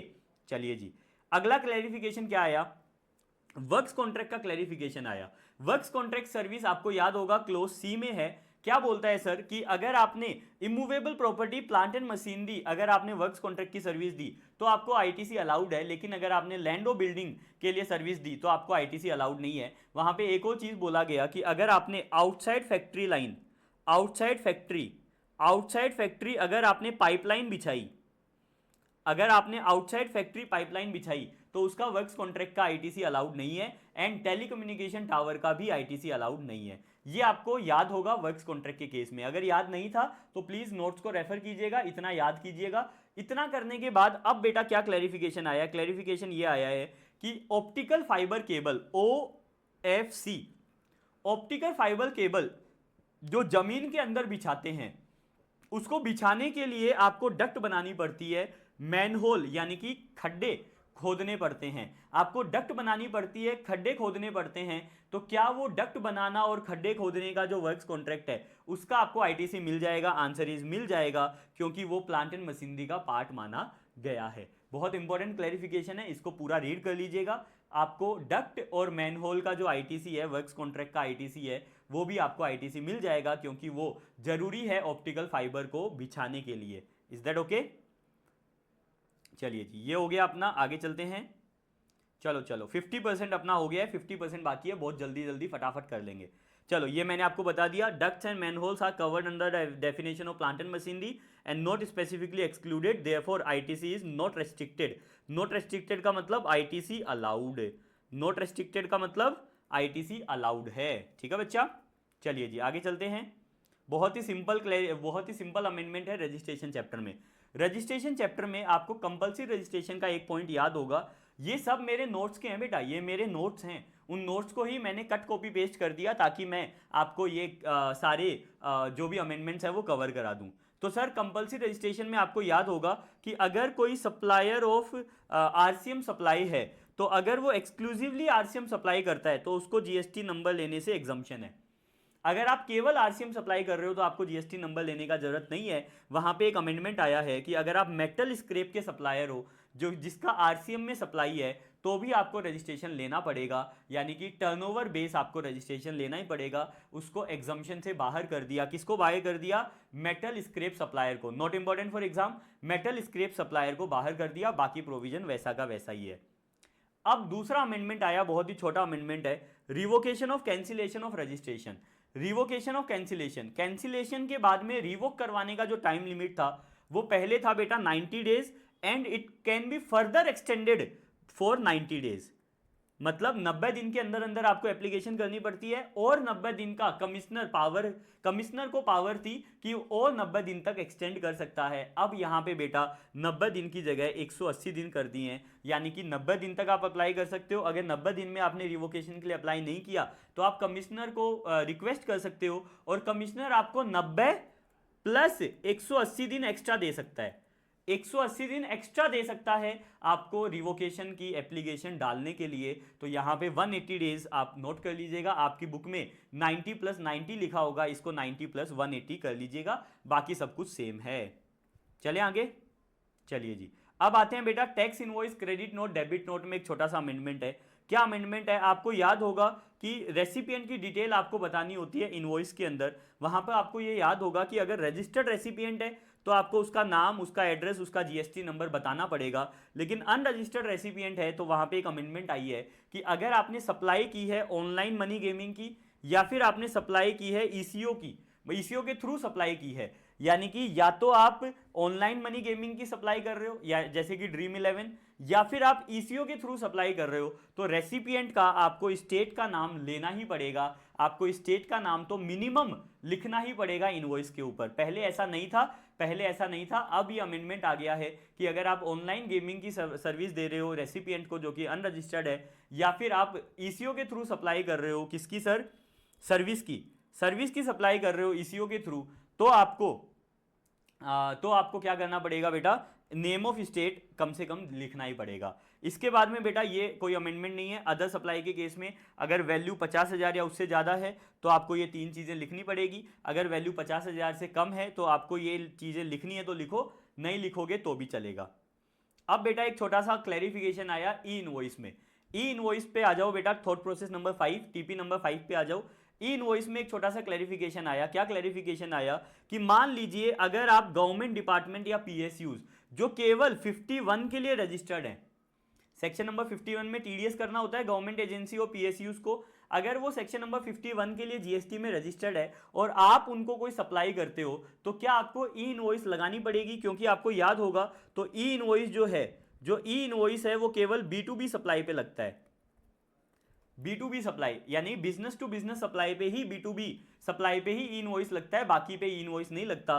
तो क्लैरिफिकेशन आया कि it has been clarified that the government department and establishment government agency authority PSUs are required to deduct tax under section 51 are liable for compulsory registration under section 24(6).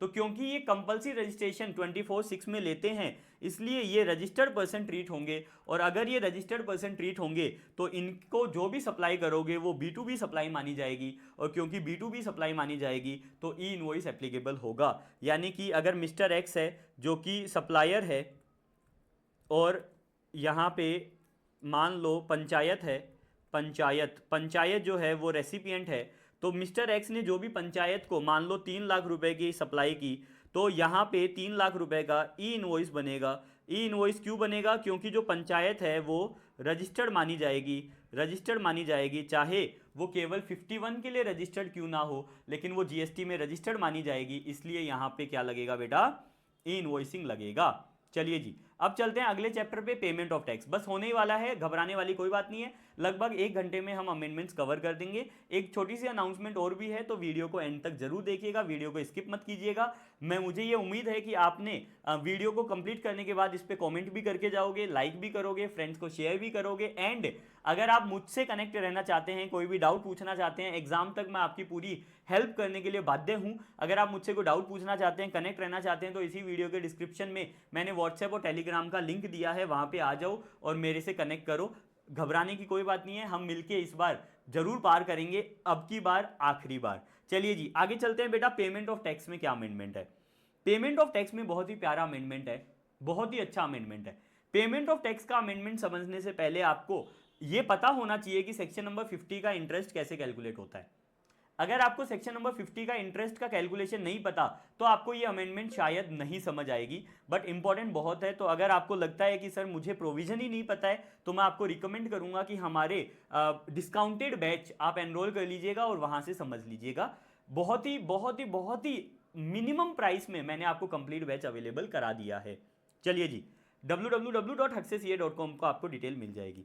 Sir payment interest on delayed payment के interest में क्या amendment आया है बेटा, आपको ये याद होगा कि अगर आपने रिटर्न फाइल कर दी है आफ्टर ड्यू डेट, अगर आप after due date return file करते हो तो जितने भी दिन का डिले है उतने दिन का आपका इंटरेस्ट निकलता है, और इंटरेस्ट जो निकलता है वे केवल कैश लेजर से जो पेमेंट की उसी अमाउंट का इंटरेस्ट निकलता है। अगर आपको ये पता था तो आपको ये अमेंडमेंट समझ आ जाएगी। एग्जाम्पल के तौर पे मैं आपको समझाता हूं, मैं आपको एग्जाम्पल से समझाता हूं कि मैं क्या कहना चाह रहा हूं। मान लीजिए ये एग्जाम्पल समझिएगा बेटा, ड्यू डेट है GSTR 3B जनवरी महीने की 20 फरवरी, आपने एक्चुअल फाइल किया 15 अप्रैल, यानी कि आपने रिटर्न लेट फाइल किया। जो रिटर्न लेट फाइल किया उसमें 70,000 का टैक्स बना था, जिसमें से 50,000 रुपए आपने ई कैश लेजर से पे किए। तो अभी तक जो अपन लोग करते थे जनवरी अटेम्प्ट तक, अपन क्या करते थे 50,000 के ऊपर इंटरेस्ट निकाल देते थे कि जो ई कैश लेजर से पे किया उसके ऊपर इंटरेस्ट लगेगा। अब बेटा अमेंडमेंट आ गई, क्या अमेंडमेंट आ गई कि मान लीजिए ई कैश लेजर में 10,000 रुपए ऑलरेडी रखा हुआ था ड्यू डेट से पहले, यानी कि जनवरी महीने की जो रिटर्न थी उसके ड्यू डेट से पहले पहले अगर 10,000 रुपए ऑलरेडी कैश अकाउंट में रखा हुआ था, ऑल्दो हमने पे नहीं किया बट रखा हुआ था, और 40,000 रुपए आपने बाद में जमा कराया है, चाहे वो ड्यू डेट के अगले दिन ही क्यों ना जमा कराया हो, 10,000 रुपए ऑलरेडी रखा हुआ था, 40,000 रुपए आपने बाद में जमा कराया है, तो जो इंटरेस्ट है वो केवल 40,000 रुपए कैलकुलेट होगा, 10,000 रुपए नहीं, केवल 40,000 रुपए इंटरेस्ट कैलकुलेट होगा, वो अमाउंट जो आपने बाद में जमा कराई है। कितना प्यारा अमेंडमेंट है, कितना प्यारा क्लैरिफिकेशन है। सर क्या क्लैरिफिकेशन है कि मान लो 50,000 आपने कैश में दिए, लेकिन 50 में से 10,000 वो पैसा है जो आपने ड्यू डेट से पहले पहले कैश लेजर में रखा था, यूज नहीं किया बट रखा हुआ था, और 40,000 वो पैसा है जो ड्यू डेट के बाद में यानी 21 तारीख को अगले दिन रखा, तो आपको फिर भी 40,000 के ऊपर इंटरेस्ट निकालना है, 10,000 के ऊपर इंटरेस्ट नहीं निकालना, क्योंकि ये अमाउंट आपका ऑलरेडी कैश लेजर में रखा हुआ था। अब पढ़ो बेटा, कितना प्यारा क्लैरिफिकेशन है ये वाला, केवल इतना सा क्लैरिफिकेशन है, मैंने पूरा इसलिए लिखा ताकि आपको सारा एक साथ मिल जाए। क्लैरिफिकेशन केवल इतना सा है, क्या है, if the amount is credited in e cash ledger on और before the due date of filing the said return then utilized for the tax while filing the after due date return, then such amount shall be excluded while calculating interest। यानी कि वो पैसा जो आपने पहले return से due date के पहले रखा हुआ था और वो पैसा यूज बाद में किया है, फिर भी उस पैसे के ऊपर इंटरेस्ट नहीं आएगा। कितना प्यारा अमेंडमेंट है बेटा, ये आपको समझ आया होगा, मुझे ऐसा उम्मीद है ये एग्जाम्पल आपको समझ आया होगा। केवल इतना सा ही अमेंडमेंट है, बाकी कोई अमेंडमेंट नहीं है। मैंने नोट्स आपको पूरे दिए हैं ताकि आपको कोई कंफ्यूजन ना हो, अमेंडमेंट केवल छोटा सा ही था। अब बेटा ये वाला अमेंडमेंट जनवरी 25 में पूछ लिया गया, तो ये जनवरी 25 का अमेंडमेंट है, लेकिन मुझे ऐसा लगता है कि ये वापस से पूछा जा सकता है, इसलिए मैंने वापस से यहाँ पे रख लिया। सर इस अमेंडमेंट को समझने के लिए मैं आपको एक एग्जांपल दे रहा हूँ और उस एग्जांपल से मैं अमेंडमेंट आपको समझाऊंगा, आपको बहुत मजा आने वाला है। पहले एग्जाम्पल समझेंगे फिर अमेंडमेंट समझेंगे कि अमेंडमेंट, ये क्लैरिफिकेशन था बेसिकली, ये कि क्लैरिफिकेशन क्या था, पहले एग्जाम्पल समझते हैं। मान लीजिए आपके पास ओपनिंग आईटीसी रखा है, सीजीएसटी अकाउंट में 40,000, एसजीएसटी अकाउंट में 40,000 एंड आईजीएसटी अकाउंट में 2 लाख। आपका इस 2 लाख में से 30,000 आईटीसी ऐसा है जो कि रॉन्गली अवेल्ड है, मतलब गलत आईटीसी है। 30,000 का आईटीसी ऐसा है जो आपको मिलना नहीं चाहिए था, फिर भी आपने ले लिया, मतलब रखा हुआ है, ठीक है। अब बेटा मान लो कि फरवरी 2025 में आपका सीजीएसटी आउटपुट बना 25 फरवरी में आपका आउटपुट बना, सीजीएसटी का आउटपुट बना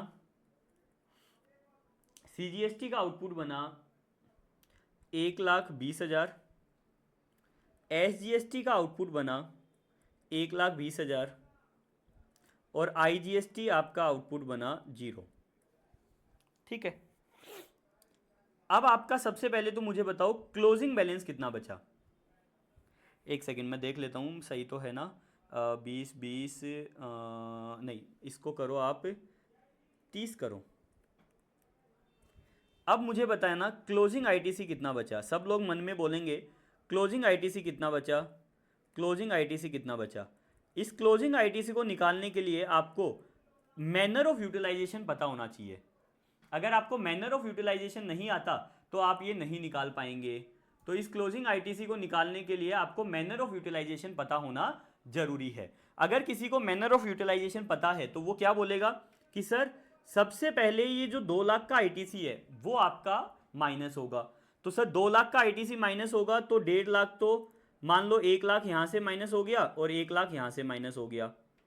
तो सर आईजीएसटी तो हो गया 0, आईजीएसटी तो हो गया खत्म। अब बेटा और भी कितना बचा हुआ है, 30,000 बचा हुआ है, 30,000 बचा हुआ है। अब क्या करेंगे, जिसको मैनर ऑफ यूटिलाइजेशन पता है उसको ये पता है कि पहले आईजीएसटी को खत्म करते हैं, आईजीएसटी को खत्म करने के बाद सीजीएसटी को खत्म करते हैं। तो सर सीजीएसटी में 40,000 रुपये पड़ा है, तो 40,000 में से 30,000 यहाँ पे गया तो ये 0 हो गया। और फिर एसजीएसटी को खत्म करते हैं तो एसजीएसटी का 30,000 यहाँ से गया तो ये 0 हो गया। तो सर रिमेनिंग आईटीसी बचा है 10,000 और 10,000। मानते हो इस बात को? यानी कि आपका जो आईटीसी बचा है वो 10,000 तो बचा है सी में और 10,000 बचा है एस में। 10,000 सी में बचा है, 10,000 एस में बचा है। अब मुझे आप ये बताओ कि कितना आईटीसी रॉन्गली यूटिलाइज कर लिया, रॉन्गली यूटिलाइज कर लिया, कितना आईटीसी गलत यूटिलाइज कर लिया। अगर आपका आंसर आ रहा है कि सर 30,000 का आईटीसी गलत यूटिलाइज कर लिया, तो आप सबसे बड़े गधे हो, सबसे बड़े गधे हो सर आप। सर 30,000 रुपए का गलत आईटीसी था, मैं मानता हूं, लेकिन अभी भी क्लोजिंग बैलेंस 20,000 का तो पड़ा ही है। सब 20,000 का आईटीसी तो अभी भी रखा हुआ है। अगर 20,000 का आईटीसी रखा हुआ है तो रॉन्गली यूटिलाइज कितना हो गया? रॉन्गली यूटिलाइज हो गया 10,000 ओनली। सर रॉन्गली यूटिलाइज कितना हो गया? केवल 10,000। यानी कि 30,000 का आईटीसी आपका गलत था, जिसमें से 20,000 का आईटीसी अभी भी रखा हुआ है, तो आपका रॉन्ग कितना हो गया? 10,000 यूटिलाइज हो गया। सर दोनों वर्ड में बहुत डिफरेंस है, ये वर्ड है अवेल, ये वर्ड है यूटिलाइज। तो सर अवेल तो आपने 30,000 किया, लेकिन यूटिलाइज आपने केवल 10,000 ही किया है, 20,000 नहीं।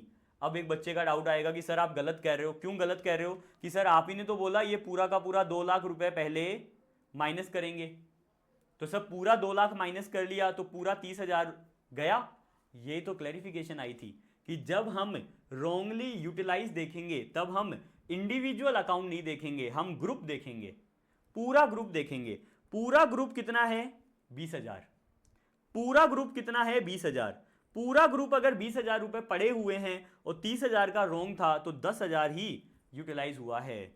ये आई होप आपको समझ आया होगा। इस एग्जाम्पल को लिख लीजिएगा। जो भी आपका पीडीएफ है, आपने वो पीडीएफ डाउनलोड की होगी, आई एम 100% श्योर, और डाउनलोड करके आपने प्रिंट भी करवाया होगा। और प्रिंट करवाने के बाद में प्लीज़ इसको लिख लीजिएगा या स्क्रीनशॉट ले लो, और इसका स्क्रीनशॉट प्लीज़ लिख लीजिएगा। कहाँ पे? यहाँ पे, यहाँ पे, यहाँ पे, यहाँ पे। कहाँ लिखना है बेटा? आगे आ जाओ। इसमें कोई अमेंडमेंट नहीं था, इसमें अमेंडमेंट था बेटा। हाँ जी, ये रहा, ये अमेंडमेंट था बेटा, ये अमेंडमेंट, ये वाला यहाँ पे लिखना है बेटा। अच्छा, ऊपर वाला आपने क्यों दिया सर? जो ऊपर वाले जो 2 पेज थे वो आपने क्यों दिए? वो मैंने ऐसे ही दे दिए ताकि एक जगह आपको पूरा का पूरा प्रोविजन मिल जाए। अमेंडमेंट केवल ये था, इसको पढ़ना, आपको समझ आ जाएगा। In case of wrong availment of IGST credit and reversal thereof, whether the balance of IGST credit shall be considered or the balance of IGST, CGST, SGST shall be considered, तो answer is balance of IGST, CGST, SGST total shall be considered to calculate wrongly utilize। Wrong utilize calculate करने के लिए total consider किया जाएगा। ठीक है बच्चा, इस एग्जाम्पल को काट लीजिएगा। इस एग्जाम्पल से बेटर एग्जाम्पल है जो मैंने आपको दिया वो। अच्छा, ये एग्जाम्पल तो हाँ, इस एग्जाम्पल से बेटर एग्जाम्पल है जो मैंने आपको अभी स्क्रीन पे दिया। इस एग्जाम्पल को काट लीजिएगा और जो बेटर वाला एग्जाम्पल है वो लिख लीजिएगा। ठीक है बच्चा, चलो अब लास्ट पॉइंट आता है आईटीसी में। क्या पॉइंट आता है? Whether the credit of compensation cess shall also be considered while calculating the closing credit।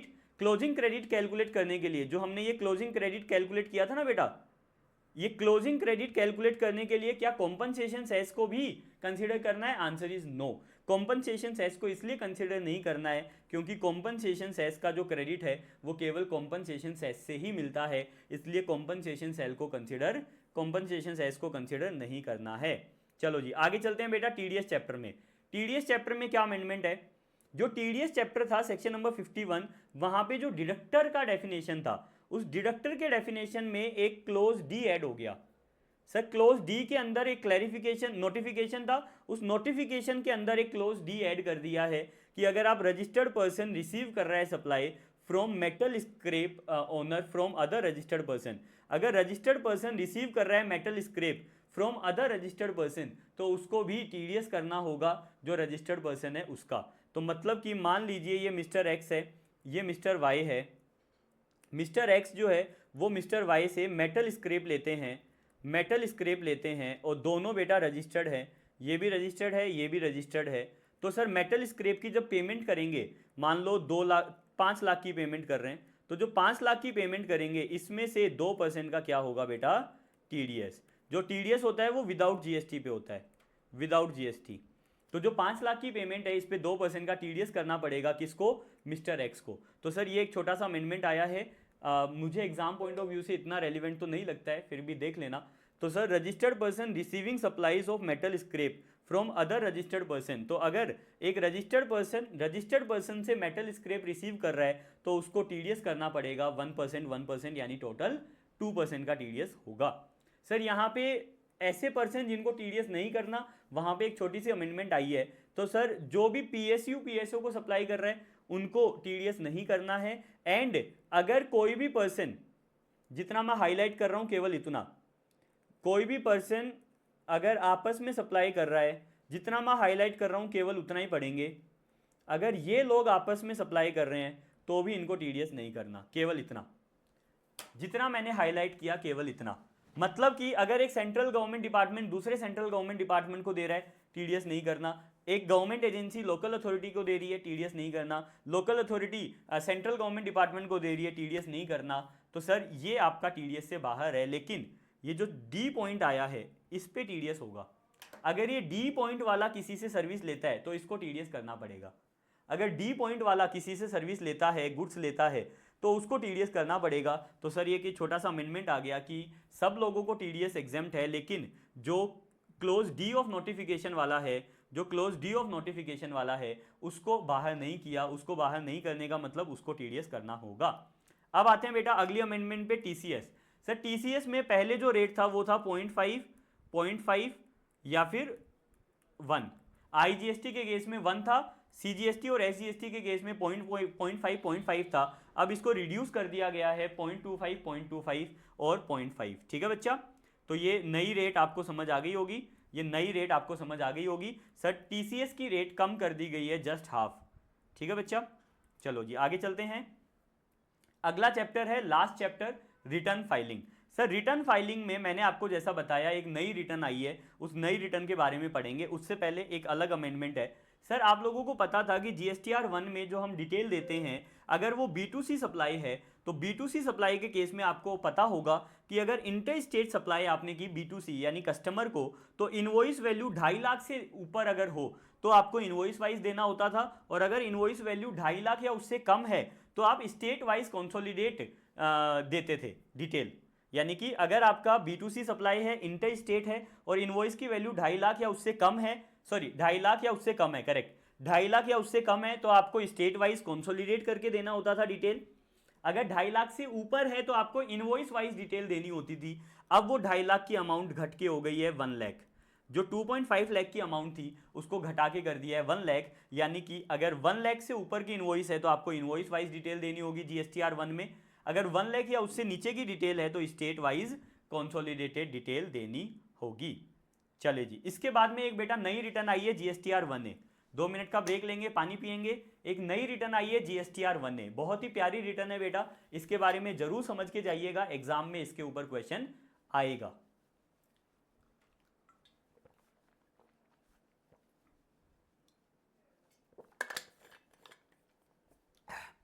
GSTR 1A पढ़ाने से पहले मैं आप बच्चों को एक छोटी सी बात बता देता हूं।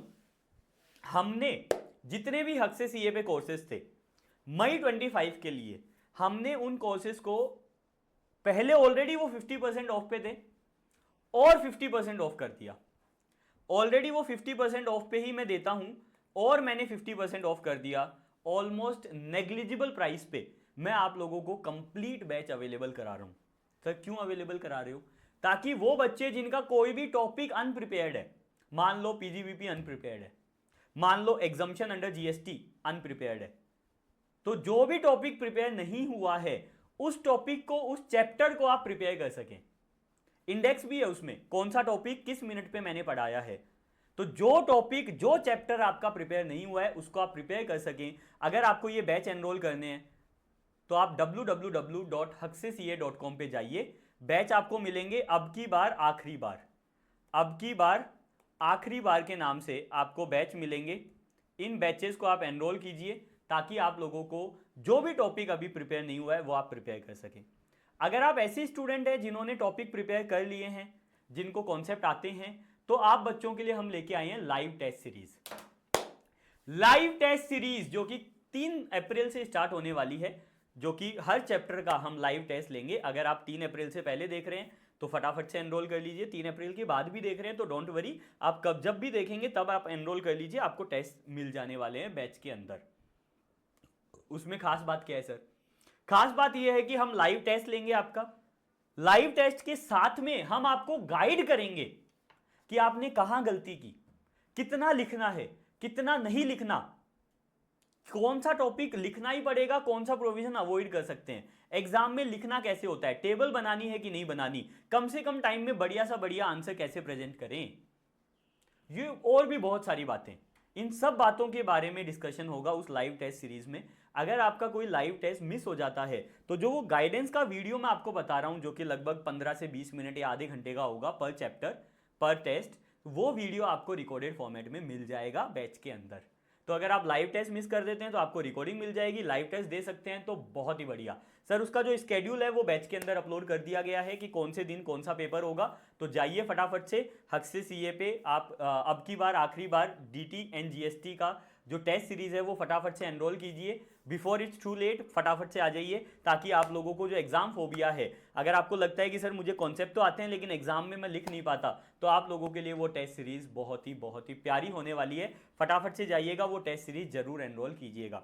यूट्यूब चैनल आपने एनरोल सब्सक्राइब कर ही लिया होगा, क्योंकि बहुत सारा फ्री कंटेंट यहाँ पे भी आने वाला है। चलिए जी, अब हम पढ़ रहे हैं बेटा अगली GST, GSTR 1A। GSTR 1A एक नई जीएसटीआर आई है बेटा। जीएसटीआर 1A क्या है? अगर आपका कोई भी गलती रह जाए जीएसटीआर 1 में, अगर जीएसटीआर 1 में कोई भी गलती रह जाए तो आप सेम टैक्स पीरियड में जीएसटीआर 1A फाइल कर सकते हो और उस गलती को रेक्टिफाई कर सकते हो। एग्जाम्पल के तौर पे मान लीजिए आपने फरवरी महीने की जीएसटीआर 1 फाइल की 11 मार्च को आपने जीएसटीआर 1 फाइल करी। 11 मार्च को फाइल करने के बाद आपको समझ आया, अरे मेरे से तो गलती हो गई रे बाबा, गलती हो गई, मेरे को आउटपुट टैक्स गलत बता दिया, मैंने आउटपुट टैक्स गलत बता दिया, क्योंकि जीएसटीआर 1 में आउटपुट ही होता है। मैंने तो आउटपुट टैक्स गलत बता दिया, कम बता दिया, ज्यादा बता दिया, वॉटेवर। तो उस गलती को रेक्टिफाई करने के लिए एक नई रिटर्न आई है जीएसटीआर 1A। जीएसटीआर 1A के अंदर सेम टैक्स पीरियड में 11 तारीख के बाद में, यानी कि 12 तारीख से लेके जीएसटीआर 3B तक आप जीएसटीआर 1A फाइल कर सकते हो और अपनी गलती को रेक्टिफाई कर सकते हो। सर इससे होगा क्या? गलती को रेक्टिफाई करने के बाद में जो रिवाइज आउटपुट होगा, जो रिवाइज आउटपुट टैक्स होगा, वो आपका टैक्स 3B में दिखेगा, वो आपका टैक्स जीएसटीआर 3B में दिखेगा। तालियां बजती रहनी चाहिए सर, बहुत ही प्यारी रिटर्न है, बहुत ही प्यारी रिटर्न है, मुझे तो बहुत ही अच्छी रिटर्न लगी है। सर अगर जीएसटीआर 1 में कोई गलती रह गई तो पहले हमें अगली जीएसटीआर 1 का वेट करना पड़ता था, अब ऐसा नहीं है। जीएसटीआर 1 में गलती हुई, उसी महीने में जीएसटीआर 1A फाइल कर दो, और जैसे ही 1A फाइल करोगे जो भी 1A में आप दिखाओगे वो आपका 3B में दिखेगा। बेस्ट है सर, 1A हो गई कंप्लीट। सर जीएसटीआर 1A आपको समझ आ गई। In case where the taxpayer after filing GSTR 1 realize that some amendments are required, he can file GSTR 1A। ठीक है बच्चा, टाइम लिमिट मैं बाद में पढ़ाऊंगा, नीचे पढ़ाऊंगा। हाँ जी, मतलब कोई गलती रह गई तो आप GSTR 1A फाइल कर सकते हो। Sir GSTR 1A form GSTR 1A is optional, जरूरी नहीं है फाइल करो, ऑप्शनल है। Can be filed only once in a tax period, केवल एक टैक्स पीरियड में एक बार फाइल कर सकते हो। It allows amendment of record in current tax period only, मतलब करंट टैक्स पीरियड की गलती करंट टैक्स पीरियड में आप सही कर सकते हो। And changes made in GSTR 1A will be reflected in GSTR 3B of the same period, जो भी चेंज आप 1A में करोगे वो सेम पीरियड में आपको 3B में दिखने लग जाएगी। मान लो आपने जीएसटीआर 1 में 10 लाख की लायबिलिटी दिखाई, लेकिन आपको समझ आया कि अरे मैंने तो ज्यादा दिखा दिया, तो आपने 9 लाख रुपए कर दिया, तो सर आउटपुट जो टैक्स आपका बनेगा 3B में वो 9 लाख रुपए बनेगा, 10 लाख नहीं। बहुत अच्छा सर, बहुत ही अच्छा, जीएसटीआर 1A बधाई हो, बहुत ही अच्छा सर, बहुत ही अच्छी रिटर्न है जीएसटीआर 1A। लेकिन इसमें एक कमी है बेटा, एक कमी यह है कि मान लो आपने, एक एग्जाम्पल के तौर पे बताता हूं, मान लीजिए आपने जनवरी 2025 की जीएसटीआर 1 फाइल करी मान लो 11 फरवरी को आपने GSTR 1 फाइल करी और उसमें आपने GST दिखाया, आउटपुट GST जिसे हम बोलते हैं, वो आपने GST दिखाया 10 लाख का। आपसे गलती हो गई और आपने GSTR 1A फाइल करी। मान लो आपने GSTR 1A फाइल करी और GSTR 1A में आपने GST दिखाया 11 लाख का। आपसे गलती हो गई थी तो आपने 1A फाइल कर दी, 1A में आपने 1 लाख रुपए बढ़ा दिए। अब बेटा मुझे सब लोग सोच के बताएंगे कि GSTR 3B में कितना दिखेगा। GSTR 3B फॉर जनवरी 25, जनवरी 25 के 3B में कितना दिखेगा? आंसर इज 11 लाख दिखेगा। करेक्ट है। अब बात ये आती है बेटा कि ये जो 1 लाख रुपए का GST है, मान लो ये मिस्टर एक्स का है, मिस्टर एक्स का GST है, तो मिस्टर एक्स के 2B में कब दिखेगा?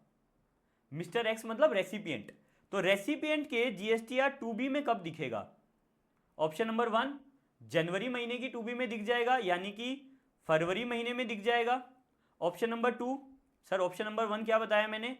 ऑप्शन नंबर 1 जनवरी 25 का 3B, जनवरी 25 का 2B। ऑप्शन 2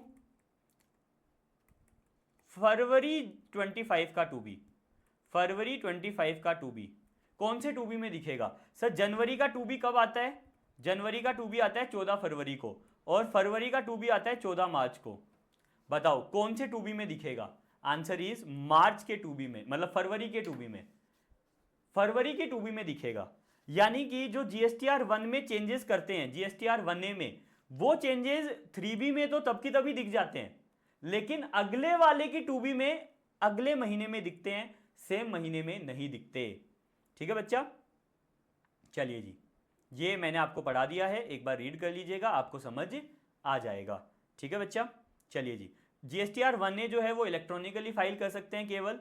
GSTR 1A की कोई ड्यू डेट नहीं है, लेकिन सर लॉजिकल ड्यू डेट है। वैसे लिखित ड्यू डेट नहीं है, बट लॉजिकल ड्यू डेट है। क्या लॉजिकल ड्यू डेट है?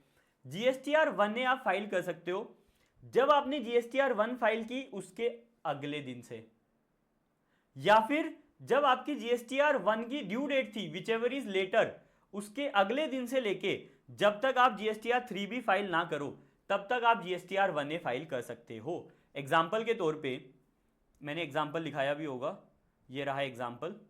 एग्जाम्पल के तौर पे मान लीजिए आपने GSTR 1 फाइल की जून महीने की 12 जुलाई को, 12 जुलाई को फाइल की और 3B फाइल की 25 जुलाई को, तो आप 1A कब फाइल कर सकते हो?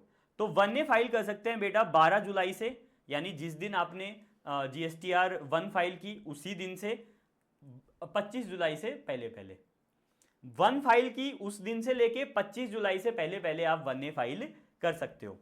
मान लो आपने जून महीने की रिटर्न फाइल की 1 फाइल की 9 जुलाई को और 3B फाइल की 25 जुलाई को। अब तो सर 9 जुलाई से नहीं सर 12 जुलाई से। सर 12 जुलाई क्यों आएगा? 12 जुलाई इसलिए आएगा क्योंकि जून महीने की जो ड्यू डेट थी 1 की वो थी 11, तो 11 के बाद में, 11 के बाद में आता है बेटा 12, 11 के बाद में आता है बेटा 12, 11 के बाद में आता है बेटा 12, 11 के बाद में आता है 12। एक सेकंड रुकिएगा। हाँ जी, तो सर जो ड्यू डेट थी उसके बाद से, ड्यू डेट जो थी उसके बाद से आप क्या कर सकते हो बेटा? GSTR 1A फाइल कर सकते हो। जो ड्यू डेट थी उसके बाद से GSTR 1A फाइल कर सकते हो। कब तक? जब तक GSTR 3B फाइल ना करो तब तक। सर जो ड्यू डेट थी वहां के उसके बाद से लेके जब तक आप GSTR 3B फाइल ना करो तब तक आप क्या कर सकते हो? GSTR 1A फाइल कर सकते हो।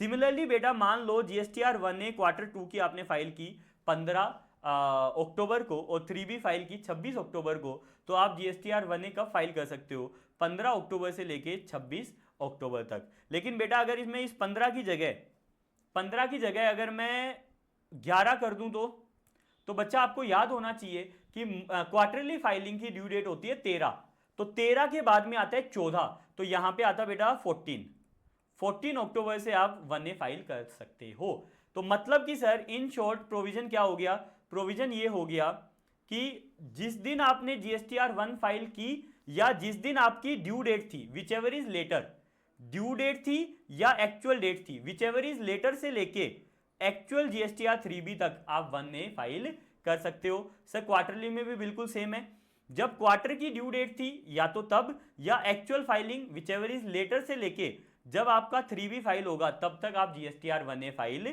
कर सकते हो। आई होप आपको ये एग्जाम्पल के थ्रू समझ आया होगा। इसके बाद में क्या सर हम IFF को भी अमेंड कर सकते हैं? Answer is no. अगर आपने जनवरी महीने का IFF फाइल किया, इनवॉइस फर्निशिंग फैसिलिटी, फरवरी महीने का IFF फाइल किया, उसको आप अमेंड नहीं कर सकते। जब उसकी GSTR 1 फाइल करोगे उस GSTR 1 को अमेंड कर सकते हो। ठीक है बेटा, चलिए जी इतना हो गया, ये आप घर पे पढ़ लीजिएगा, ये वही पॉइंट है। चलो क्या पॉइंट है सर?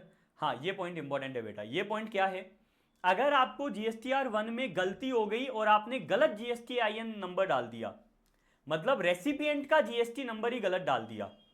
मान लो मैंने GST 1 फाइल की, मैंने GSTR 1 फाइल की और मुझे बंसल ट्रेडिंग को क्रेडिट देना था, बंसल ट्रेडिंग कंपनी, मुझे इसको रेसिपिएंट दिखाना था। गलती से मैंने GST नंबर गलत डाल दिया और मैंने रेसिपिएंट दिखा दिया बंसल इलेक्ट्रिकल्स को, तो क्या मैं ये GSTR 1A में अमेंड कर सकता हूं? Answer is no. Sir recipient का GST नंबर 1A में अमेंड नहीं हो सकता। सर इसके लिए क्या करना पड़ेगा? क्या GSTR 1A फाइल कर सकता हूं? नहीं। तो इसके लिए क्या करना पड़ेगा? GSTR 1 ऑफ नेक्स्ट पीरियड, जो नेक्स्ट पीरियड का GSTR 1 होगा उसमें आपको चेंज करना होगा। ठीक है बच्चा, ये बहुत इंपॉर्टेंट पॉइंट है, इसको करके जाइएगा। ये मैं आपको ऑलरेडी पढ़ा चुका हूं। कंपोजिशन डीलर के केस में जो GSTR 4 जाती थी वो पहले अप्रैल में जाती थी, अब क्या हो गया बेटा? जून। पहले 30 अप्रैल था, अब हो गया बेटा जून। पहले 30 अप्रैल था, अब हो गया बेटा जून। ठीक है, चलिए जी। इसके बाद में बेटा सिमिलरली यहां पे भी वही अमेंडमेंट है। अगर आप कंपोजिशन टैक्सेबल पर्सन हो और अब आप रेगुलर टैक्सेबल पर्सन बन रहे हो, तो जितना भी आपने कंपोजिशन टैक्स पेयर के टाइम पे जितनी भी आपने सप्लाई की थी, उतने सप्लाई की GSTR 4 फाइल होगी 30 जून तक। सर पहले 30 अप्रैल था, अब होगी 30 जून। यानी पहले आप कंपोजिशन टैक्सेबल पर्सन थे, अब आप रेगुलर टैक्सेबल पर्सन हो, तो आपका जो कंपोजिशन टैक्सेबल पर्सन की GSTR 4 है वो पहले 30 अप्रैल तक फाइल करनी थी, अब 30 जून तक फाइल करनी है। आई होप आपको ये समझ आया होगा। अगर इसमें कोई भी अमेंडमेंट रह जाता है तो घबराने वाली बात नहीं है, मैं सेकंड वीडियो में आपको दे दूंगा। अगर ICAI की तरफ से कोई भी दूसरी अमेंडमेंट आती है तो मैं सेकंड वीडियो में आपको जरूर दे दूंगा। आई होप आपको ये वीडियो बहुत पसंद आई होगी। मैंने आपको यहाँ पे बताया है कि DT अमेंडमेंट्स कवर करनी है तो हमारा ट्रांजिशन बैच लीजिएगा। अगर मुझसे कनेक्ट रहना है तो मैंने आपको नंबर दे दिया है, उस पर आप मुझे व्हाट्सएप कर सकते हो, ग्रुप ज्वाइन कर सकते हो। और अगर आप मेरे कम्युनिटी के साथ जुड़ना चाहते हैं, मेरे हक से CA की फैमिली के साथ जुड़ना चाहते हैं, life long relation, CA inter CA final दोनों, अगर आप लाइफ लॉन्ग रिलेशन बनाना चाहते हैं तो मेरे व्हाट्सएप चैनल को ज्वाइन कीजिएगा, व्हाट्सएप कम्युनिटी को ज्वाइन कीजिएगा, जिसका लिंक इस वीडियो के डिस्क्रिप्शन में भी मिल जाने वाला है एंड आपको मेरे यूट्यूब के बायो पे भी मिल जाने वाला है। आई होप आपको ये वीडियो पसंद आई होगी। जाते जाते इस वीडियो को लाइक कीजिएगा, कमेंट करके बताइएगा वीडियो कैसी लगी, अपने फ्रेंड्स के साथ शेयर कीजिएगा और इसको वीडियो को वायरल कर दो और सभी बच्चों को बता दो कि सर GST अमेंडमेंट सर ने कवर करा दिए हैं। 99% इसके अलावा कोई भी GST अमेंडमेंट नहीं होगा, बट अगर होता है तो चैनल को सब्सक्राइब करके रखना, मैं आपको वो अमेंडमेंट भी कवर करा दूंगा। लगभग 1.5 घंटे में हमने कंप्लीट GST का अमेंडमेंट कवर कर लिया है। मैं वापस से रिपीट कर रहा हूं, चैनल को सब्सक्राइब कर लीजिएगा, बहुत सारा फ्री कंटेंट यहाँ पे अपलोड होने वाला है। प्लस अगर आपका कोई भी टॉपिक या कोई भी चैप्टर अभी तक प्रिपेयर्ड नहीं है तो गैम्बल मत कीजिएगा सर, www.huxsca.com को विजिट कीजिएगा, सुपर डिस्काउंटेड कोर्सेज को एनरोल कीजिएगा और जो भी टॉपिक आपका अनप्रिपेयर्ड है उसको प्रिपेयर करके ही एग्जाम में दीजिएगा। अगर आपके टॉपिक प्रिपेयर हो चुके हैं, आपको क्लास टेस्ट सीरीज देनी है, मॉक टेस्ट देने हैं चैप्टर वाइज एंड कंप्लीट, तो आप हमारा जो टेस्ट सीरीज है वो जरूर ज्वाइन कर लीजिएगा। उसका लिंक भी आपको www.huxsca.com पे मिल जाएगा। जैसे ही आप टेस्ट सीरीज ज्वाइन कर लो मुझे व्हाट्सएप कर दीजिएगा, मैं आपको ग्रुप में ऐड कर दूंगा और ग्रुप में ऐड करने के बाद में आप लाइव टेस्ट सीरीज मेरे साथ दे पाएंगे। आई होप आपको ये समझ आया होगा। इसके अलावा सर अगर आपको ये बुक्स पसंद आई है DT की और GST की, सर डीटी और जीएसटी, अगर आपको ये बुक्स अच्छी लगी हैं तो इन बुक्स को आज ही ऑर्डर कर दीजिएगा ताकि आपके घर पे ये बुक्स टाइम से पहुंच जाए। कंप्लीट कॉम्प्रिहेंसिव कवरेज है चार्ट फॉर्मेट में, बेस्ट बुक है ये बेटा, बहुत सारे बच्चों ने इसको प्यार दिया है, उसके लिए बहुत बहुत धन्यवाद। तो इन बुक्स को जरूर एनरोल कीजिएगा, केवल फिजिकल कॉपी में अवेलेबल है, फटाफट जाओ बुक्स को एनरोल करो। Again thank you very much, मैं आपका अपना दोस्त C Aakash Bansal signing off for today. मिलते हैं अगले वीडियो में, तब तक के लिए बाय बाय, टेक केयर। इस बार आखिरी बार, अब की बार आखिरी बार करके दिखाएंगे हक से सीए। वीडियो पे कॉमेंट कीजिएगा हक से CA. Thank you very much.